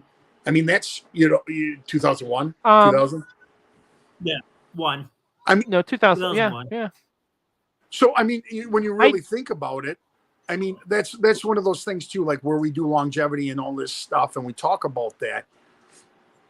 After you sit down and you really start thinking about it, and that, and you break things down, I consider the original Horseman 85, 86 to 89, right? Now and you got to break that down with the three subsets, the interchanging, but you kind of break that down as the original Horseman in that 4 or 5 years. The only difference is you move a couple of parts here and there. Like, I mean, technically, didn't they bring Kendall Windham in as Barry's? Like, I mean, he was technically in there for. We skipped that. That's true. I mean, and I'm not arguing with anybody. I'm just trying to say, like, where do we draw the line at where you're a Horseman? One night did you take? No, right. Well, here's my thing on this. This is what I think the common denominator is. Out of all these interpretations of Four Horsemen, what's that common denominator? It's Ric Flair, it's Arn Anderson. And the fact that, like, Arn Anderson was sidelined at the time with an injury and wasn't involved, I think that is why people don't classify Jeff Jarrett as a Horseman, whereas they do classify Roma as a Horseman because Arn and Rick were involved. Yeah. I think that's that. I classify it by if I've seen Ric Flair saying certain guys weren't Horsemen. He didn't consider them Horsemen. And he's literally so Rick has said that in an interview? Okay. Yeah. He's literally said Jarrett wasn't a Horseman, Roma wasn't a Horseman. Okay. Well, fair enough. If the man said then, I mean, it doesn't get more golden than that. Thanks there for having me on, guys. I agree with you. I mean, if the man says, I honest to God, I just do not remember Jeff Jarrett being a part of the Horsemen. Yeah, it was late 96. They started that storyline where he was trying to fight it, fighting the joint, and they were pushing him off, and then like Flair finally let him join in like February 97. I feel like a coma patient. Well, and remember they had the matchup where they were joined up with Roddy Piper as part of his team at the Uncensored of 97, going up against the NWO and Team WCW for in that matchup. Yeah. So, and I think after that, I'm gonna have to stop watching All Japan from 77 to 81 and go back and watch something.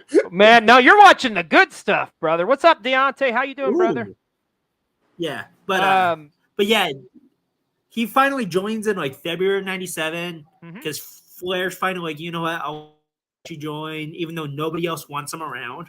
Like everyone hates, like Mongo's like, I don't want to deal with this man. And Arn's like, Well, I and don't remember, like it started. I that like your. I storyline like with- it now. I like you explaining things, and now I'm getting the visuals of Mongo. Yeah. Like, get out of here.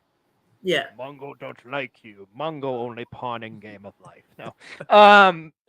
They started that storyline with Mongo and Jeff Jarrett, and of course, Yeah. Deborah. They were fighting Mongo's over wife. Deborah. Yeah. Yeah. And that's kind of like a story unto itself. You still got Chris Benoit going at it with the Taskmaster Kevin Sullivan up until his retirement. There's a lot of personal things happening in WCW. Yeah. Behind the scenes and in the ring. It's a weird time for WCW. And you I got to think keep maybe this is kind of when I started probably checking out. Well, you got to keep in mind, these are like different storylines that are going on, but the storyline everybody's focused on is the NWO against WCW. That's what it's all about. See, and So I this is remember, just- like, we were big, like me and my friends, we were big into the cruiserweights at the time. that too, yeah. You know, Yeah. I mean, and ECW was big because my buddy had the satellite, so we could get that.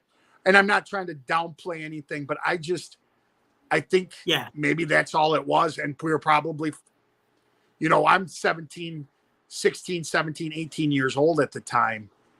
So we're probably, you know, doing And this. this was technically, Oh, this was technically before I started watching, because I didn't start watching until 98. I got you. Okay. Because I was like 6. So this is just me rewatching stuff on Peacock. Is why I am knowing. Okay, well, I more don't, power But to you're, you. I you're don't such watch, a fan and historian of it too. Like, and maybe that's what we're talking about here is the history here. Yeah. It's both the Horsemen. Now, we got to talk about the infamous. I'm not going to give you any spot. I'll give you my spot moment. Now, this is going into War Games '97. At this point, pretty much Arn's done. Cannot go. Has to retire. I'm sorry. Oh yeah, and thus they enlist Kurt Hennig, which Kurt Hennig would have been a great horseman, man. Great horseman, and pretty much they put him in the role of like he's going to be the enforcer of the Horsemen. They have the War Games matchup against the NWO. Unfortunately, Kurt Hennig, like everybody else, joins up with the NWO because that's what the thing was to do back then, and like they pretty much just like kill the Horsemen essentially. Like at this point, it's like the Horsemen are pretty much done. this was Bischoff's middle finger to Flair because they were Really fighting was. And you'll They- never we have- forget the controversial NWO promo where they were mocking the Horsemen. It's Yeah. kind of sad at this time frame when you look back at the greatness of this group, and then like just is kind of like towards the end of the group's life, and it's really a bummer, man. Now, granted, we would get one last incarnation of the Horsemen, and I think this the is last Horseman incarnation was good. This is the Horseman I grew up on. And we're talking Ric Flair, Steve Mongo McMichael, Chris Benoit, and the newest member who's tailor-made for the Horsemen, Dean Malenko, as our last incarnation of the Horsemen. The thing is the timing of it. I mean, I thought it was a great group, but they didn't have a whole lot of time together. Like what, maybe 4 months or something? Because then you get Russo getting in there, and the booking changes, and it gets all crazy. And then the stuff. boys, Dean and Benoit, end up leaving. Yep. So yeah, So it's that's just, May of '99. pretty much, yeah, because like Is, And is that when we're going to say the final Yeah. for the? yeah, I would say that's the end of Yeah. the horse, and like it just it doesn't like no storyline, nothing happens. It just like they're not together anymore. It's as simple as Yeah. that. No rhyme, no I reason. will say my favorite part of this, though, of this last incarnation, is we get the birth of baby Nate. Oh, Charles Robinson, yeah, that's around this time frame, yeah, because with Ric Flair as the commissioner, if you will. Yeah. I'm glad that I'm glad Dean Malenko got to be a part of the Horsemen, but it's just I don't know at this point.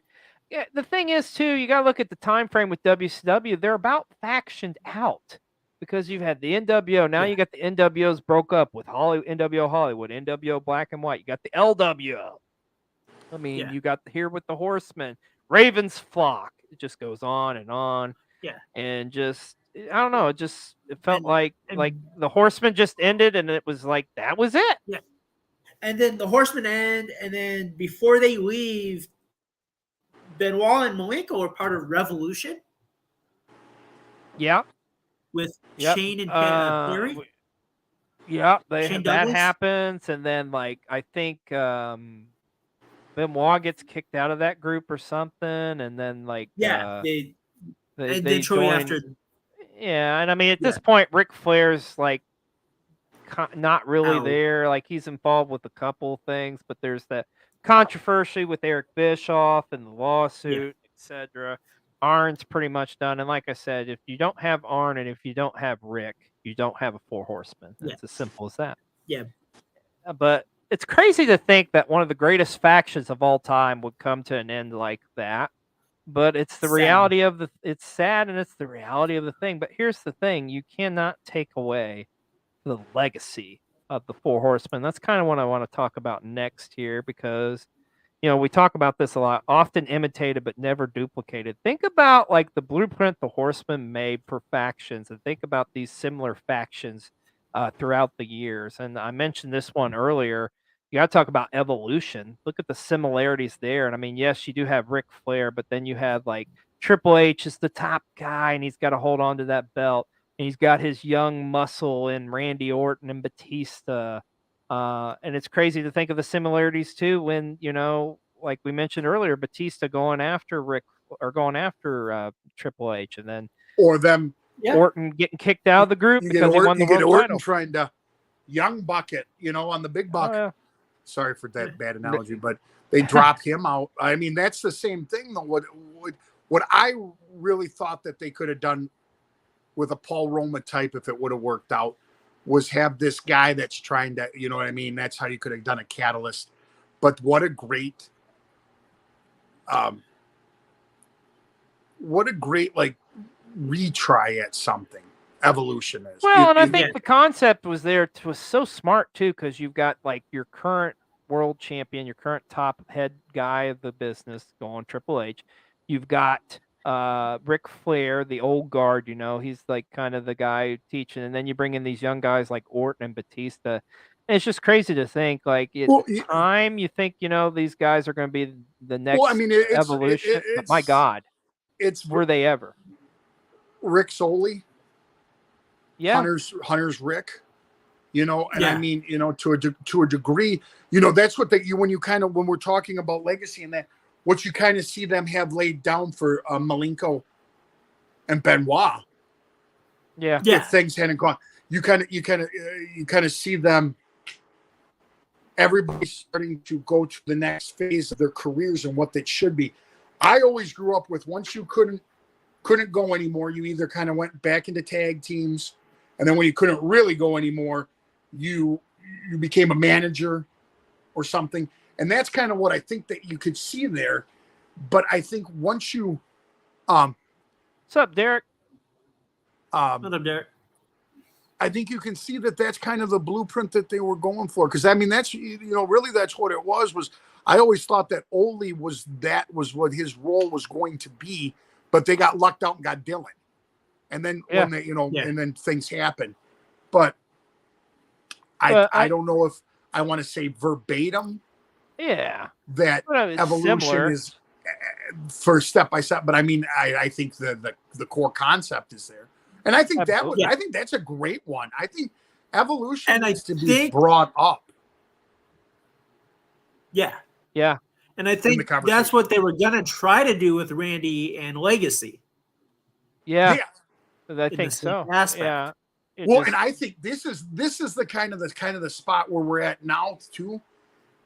When I talk about pop culture and everything, nepotism is a big thing right now with outside the wrestling. And I think that's where a nepotism faction would work today. Like, I mean, that's one of those things, like, they always he was the mastermind. They always talk about, like Charlotte and these guys getting their second chances, whether they're good or not. I mean, that was always the thing about the Von Erichs, and stuff, that the only reason they were there. But I think that's one of those things you could look at now that they could do is a faction of nepotism And I mean, I wouldn't call it the family nepotism faction would group, be but I'd be a little great. bit more creative than that. But Yeah. Yeah. Hey, But another one. a faction of second or third generation wrestlers. Yeah. yeah, Oh yeah. which oh, I mean, yeah. when you look You at could the easily do. bloodline, Yeah. when you look at the bloodline, I mean, Yeah. that's one of those things that I would really, if I could cut a promo, I'd be like, the only reason any of you guys are here is because of your family. Not like me, who's had to go up and down the roads, back and forth to build my spot here. You know what I mean? The same with Cody. You could do that with Cody. You know what I mean? I think they have a lot of stuff there and similarities of what we saw in the 80s and some of the 90s faction stuff that can build on. If we get to see it and play out right, it's a different thing. Yeah. No, I think that's a. I think very good point. I'm Please. always a big fan of there should be a group of young wrestlers, man, woman, or everything in between, that should be working together to secure their spots and keep championships. I grew up on it. I think that's one of the great things. And then you always have a lone wolf dragon slayer who eventually turned, I mean, and that's what we just saw over the last. You had Kevin trying to slay the dragon until he could get Sammy to come back with him. Same thing, you know what I mean? And now we're kind of teetering on that. Well, bringing it's funny. Michael brought it up Michael brought it up earlier that it was 80. There are 86 horsemen, and I think once you sit down and you start kind of thinking about it, I'm not trying to say that they are the equivalent to talent wise or anything, but when you storyline wise, if I'm going to weigh it out with beans, they're getting there. That brought this. That's kind of what brought up, like with B-Roll and I were talking about this. That's kind of how we come up with this theme. We wanted to do a deep dive on factions, is just because we're research factions going right now. I mean, look at WWE. Yes, you have the Bloodline, but also you've got the Judgment Day. You've got the LWO there. You got the OC. And it's great that they're incorporating female talent into these factions as well, and rightfully so. Hell, I would say Rhea Ripley's easily the leader of the Judgment Day. I don't care what anybody says. Which that's a unique take when you think about it, because now you have Rhea the top is the face of the Judgment Day. Of the Judgment Day. That is a good. And now you got to protect Rhea and her championship, right? So now you got Finn and Oh yeah, great example. NXT, Keith Lee in the Undisputed Era. Yeah, that's a great. See, that's why I love wrestling. There's so many things that are like, you might not have grown up watching the Horsemen, but you can find something relatable to it with what you grew up watching. I mean, I do not come for me because this is good. But wasn't there something called the Clan in the Portland? Weren't they a group, like a faction? Yes. Yeah. Okay. There you go. Yeah. And then like, I mean, you had Devastation Incorporated. Oh yeah. You have you had Colonel De Beer's army in the late 80s, early 90s. What's up, MJ? You had Paul Jones's army. Yeah, Paul Jones. I can't forget Paul Jones' army, the Legion of Doom, the original Legion of Doom. Yeah. But this is like when people say that tag team wrestling isn't compelling enough. But look, when the strongest part, the WWF before the big, boom in the 90s, they had Los Boricuas, they had the Ministry, they had all these little subsections all fighting for the group. Nation. And now we're kind of seeing that again, aren't we? LWO, like you just brought up those things. Yeah. Same with, you had the superpowers, you had the Russians, you had the Horsemen, you have all these things. And then you look at the AWA, they went to a team challenge. Now the team challenge series is one of the most ludicrous things, but it is what it is. I enjoyed it. But you look, they started with factions and breaking up, and I think when you break down pro wrestling, besides heels versus villains, I think it's power struggles, whether that be one guy or the anonymous general manager or factions all battling. And that's what kind of makes compelling television. I always enjoyed the Horsemen's big, like, hey, if I break your leg before we get to Starrcade, I don't got to worry about you. So that's what we're going to do. And that what great those stories are. Yeah. So, and I mean, that's kind of where we kind of like what they kind of started to do that when they pulled Ray out of the Royal Rumble. Like that was something that they could have done currently with Judgment Day. If they would have done a backstage thing where it maybe was more like, so implied that happened. You know what I mean? And I think sometimes implied kind of misses its mark with us. Sometimes you got to be visual or audio to see what it is. Yeah, I agree. Power struggles always lead to a great storyline. And the thing is, too, with factions, we've been talking the Horsemen here all night, but like it really with factions, like the greatest ones and the funnest ones are the heel factions because they all form together so they can dominate, so they can take over, because that's exactly what the Horsemen did. Well, this all goes back to when you see everybody sees themselves as the underdog. And everybody wants, and I shouldn't say that. I shouldn't speak for everybody. Let me rewind that. But for me, when I see that, I think to myself, man, I want to be in there to be the one that says, hey, no more of this stuff. You ain't going to run roughshod anymore.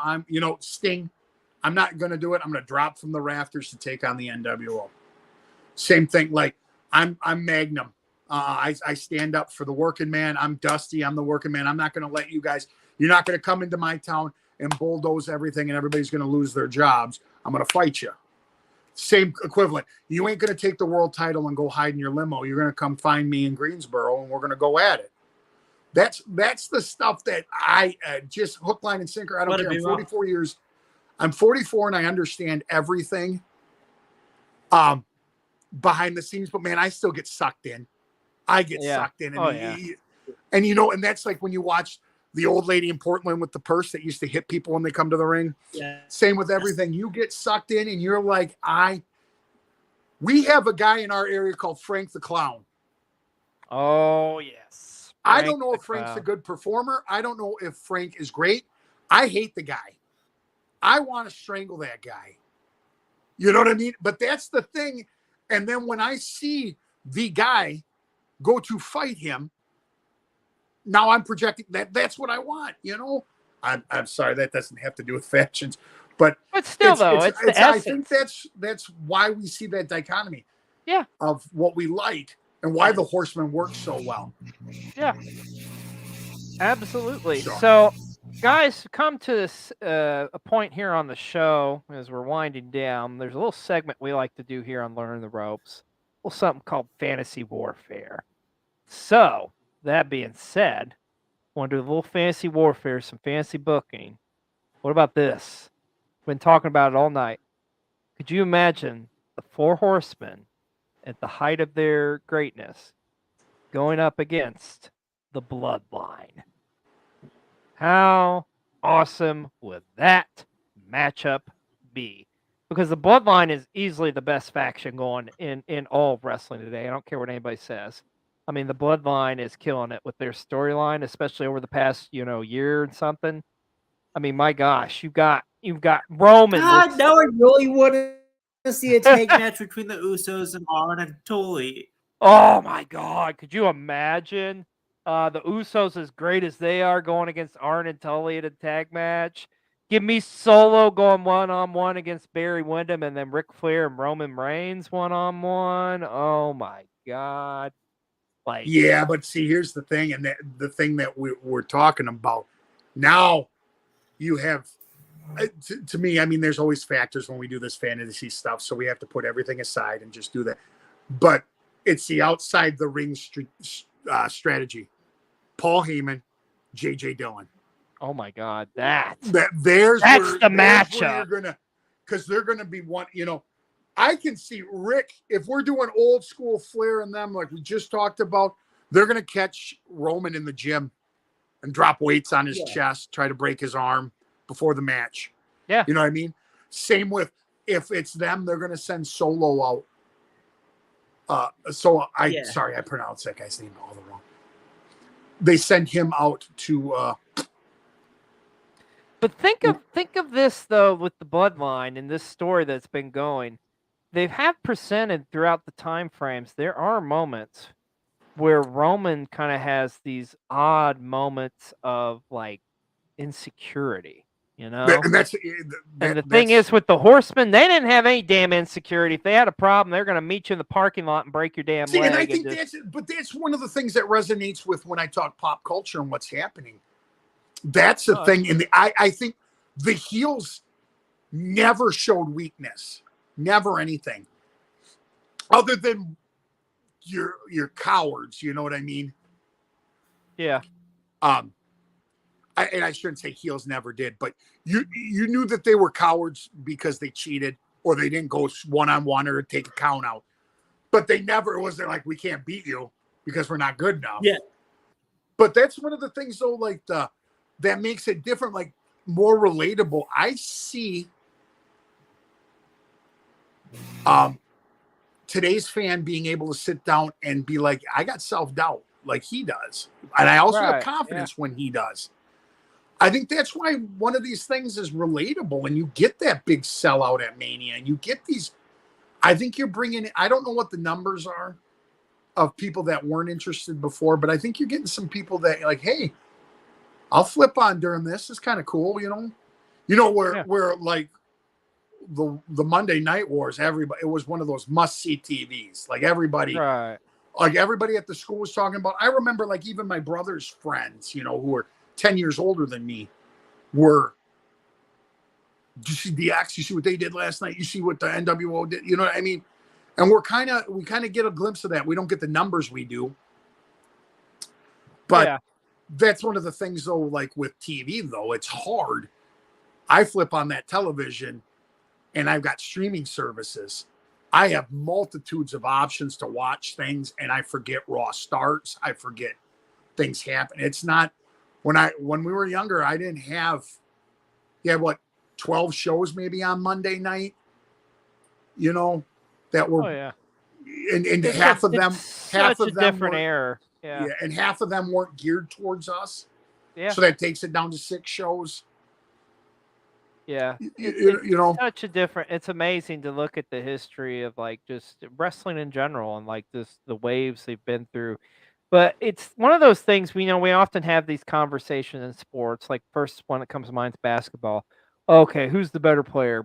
Like, is it Michael? Is it LeBron? Different eras.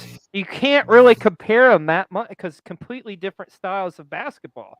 Same with this, completely different styles of professional wrestling. Yeah, I don't know why it's so hard to preference. Like before you say something, like I enjoy this more, opposed to. This is better because this is what I watch. Right. Like I will always enjoy 77 to 93. There will never in my time, I will have fun. I go to the shows. I love stuff. But that time in wrestling is so special to me. There is nobody that's going to do it better than that. But you know what I can do? I can appreciate what's happening now. I can't imagine what it would be like when you see like what Jack Briscoe, if his prime, could do with a guy like Ricochet. You know what I mean? That's these things. And it's just everything is debatable and it's all subjective. Except that the Horsemen's probably the best faction. There is no debate on that. And I think ultimately that's the legacy as we're going to wind down here. Is the legacy of the 4 Horsemen and what they are and what they meant to the business.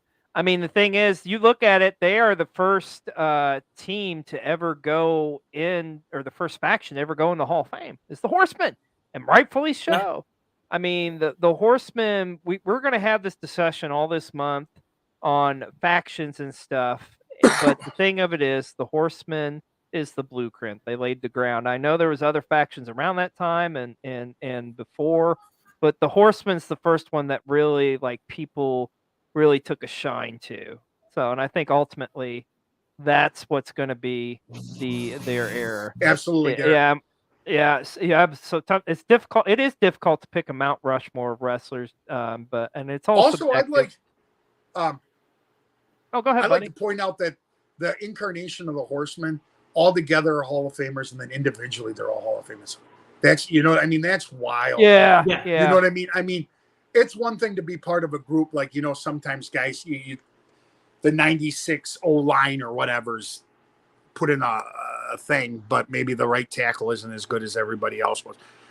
Barry to me, I mean, if Ric Flair's A, everybody else is A1, A2, A3. You know, I mean, there's such a special time from 85 to 89 for those individuals and for us as fans. Yeah. Yeah, I could talk Horsemen all night. Absolutely, bro. Or at least Barry Windham. Oh my God, Barry Windham's. We're gonna have to do a show on him. Just love some Barry Windham, but man, the Horsemen they're just gonna go down as one of the all-time greatest factions, and we've got some great factions we're gonna be talking about all this month here on Learning the Ropes. But as we are coming down to the end, as we always like to end our episodes, it's time for one last Plug-a-Palooza.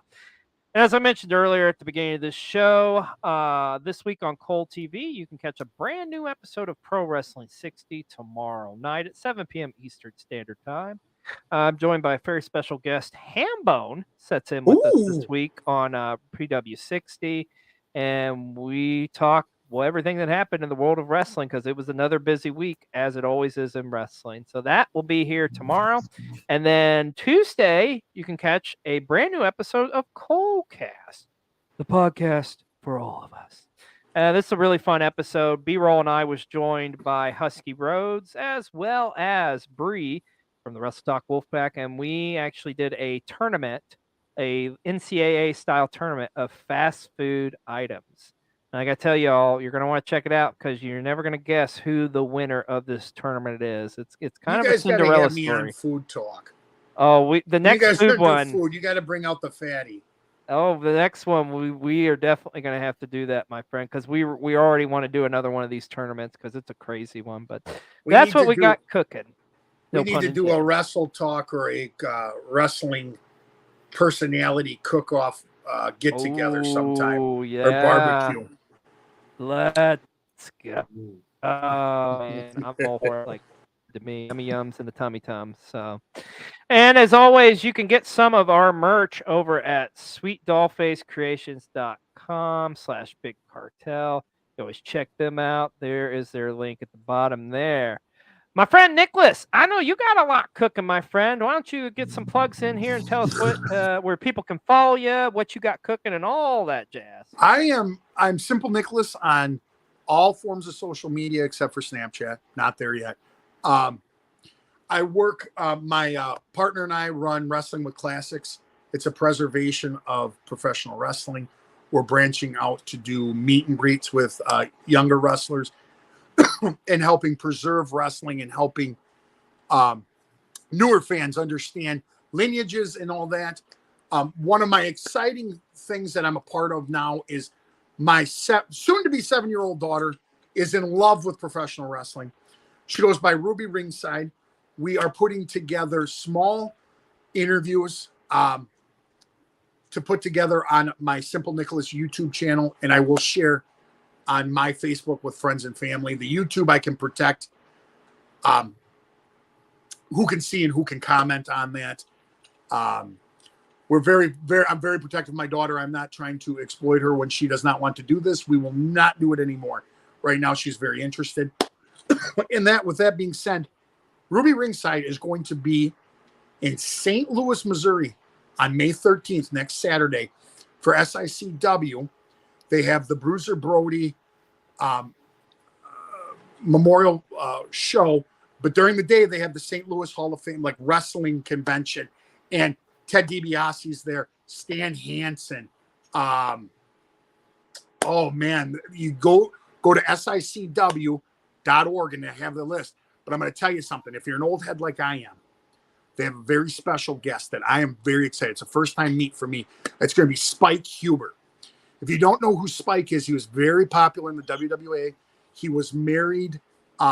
He was in the AWA. I don't know why I was going to say he's married to the AWA. It's part of the AWA. He was Midwest faction. There's a lot of story. I highly recommend. I'm not going to give it away, but Google Spike Huber. He's there. It's a rare appearance. Kenny Patera's there. If you know Ken from the WWF and the AWA. Strongest man. Before Mark. Like I said, I am also a representative of the Janesville Wrestling Alliance. That's in Janesville, Wisconsin. We're about 90 minutes north of Chicago. about 30 minutes south of Madison and about an hour to Milwaukee. We run at the Craig Center in the JWA Stock Pavilion at the 4-H Fairgrounds in Janesville, Wisconsin. Our next show is May 27th, the exact day that Ruby Ringside drops her first interview.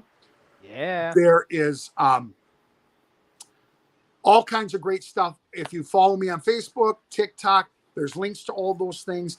I ask one favor if you see this, please continue to follow XLJ and B-Roll. Don't take my terrible talking and unlikable personality as a far from deterrent. And hopefully your ratings boost next week, because I'm sure they're tanking right now. No. But I'm going to have some Wrestling with Classics shirts available at whatamaneuver.com or whatamaneuver.net. I know, but it's What a Maneuver. There are Wrestling with Classics shirts. Buy one. That would very help me out. And if there aren't colors there, I have some special limited edition colors that I sell personally. Once again, Wrestling with Classics, Ruby Ringside, next Saturday, St. Louis, Missouri, Aviator Hotel. All day, starts at 10 a.m. Go to sicw.org, I believe it is, to get tickets and all the information you need. JWAtoday.com for anything else. It is such a pleasure. I really need to stress to you how good XLJ and B-Roll are as human beings. Now, Michael, you're a great person too, and I'm not trying to skip over you, but no, put over the host. Put over the host. I have had the chance to. I have had a chance to watch wrestling, break bread with these gentlemen, and I consider them family now. And one thing that I would love you to do is buy their stuff. It's what, Sweet Doll Creations? Yes. Okay. Creations. I think that maybe I'm going to have to talk to her and them. I need some new stuff too. But please follow them on all forms. They're everywhere. Cole TV is everywhere. B-Roll's everywhere. It is great. Thank you so much for allowing me to participate in ruining your show. I don't think that. Michael, my friend, tell us what you got cooking. Where can we find you? I know you got some pretty sweet merch yourself. Get some merch on. I can't remember the exact name of the website. Geeks and New or the Geeks and Noobs Network. From streamlabs.com/Geeks and Noobs. You can follow me on MJDuplesis 1992 on TikTok. We should be restarting our Friday night watch along for SmackDown on AEW soon with the Geeks and Noobs Network on Twitch and our YouTube channel and Facebook. So just follow the Geeks and Noobs on all platforms. There you have That's good to know. I got to get some of your merch. I got everybody else's merch with any of your stuff. I got to get some. You need your Duplessis shirt. Pretty sweet.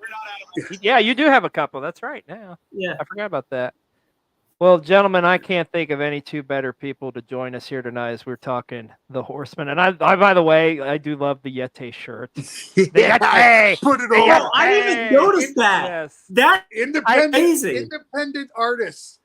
Support them on TeePublic and that. I don't know if the Yeti gets any money, but if you ever see the Yeti, give him $1.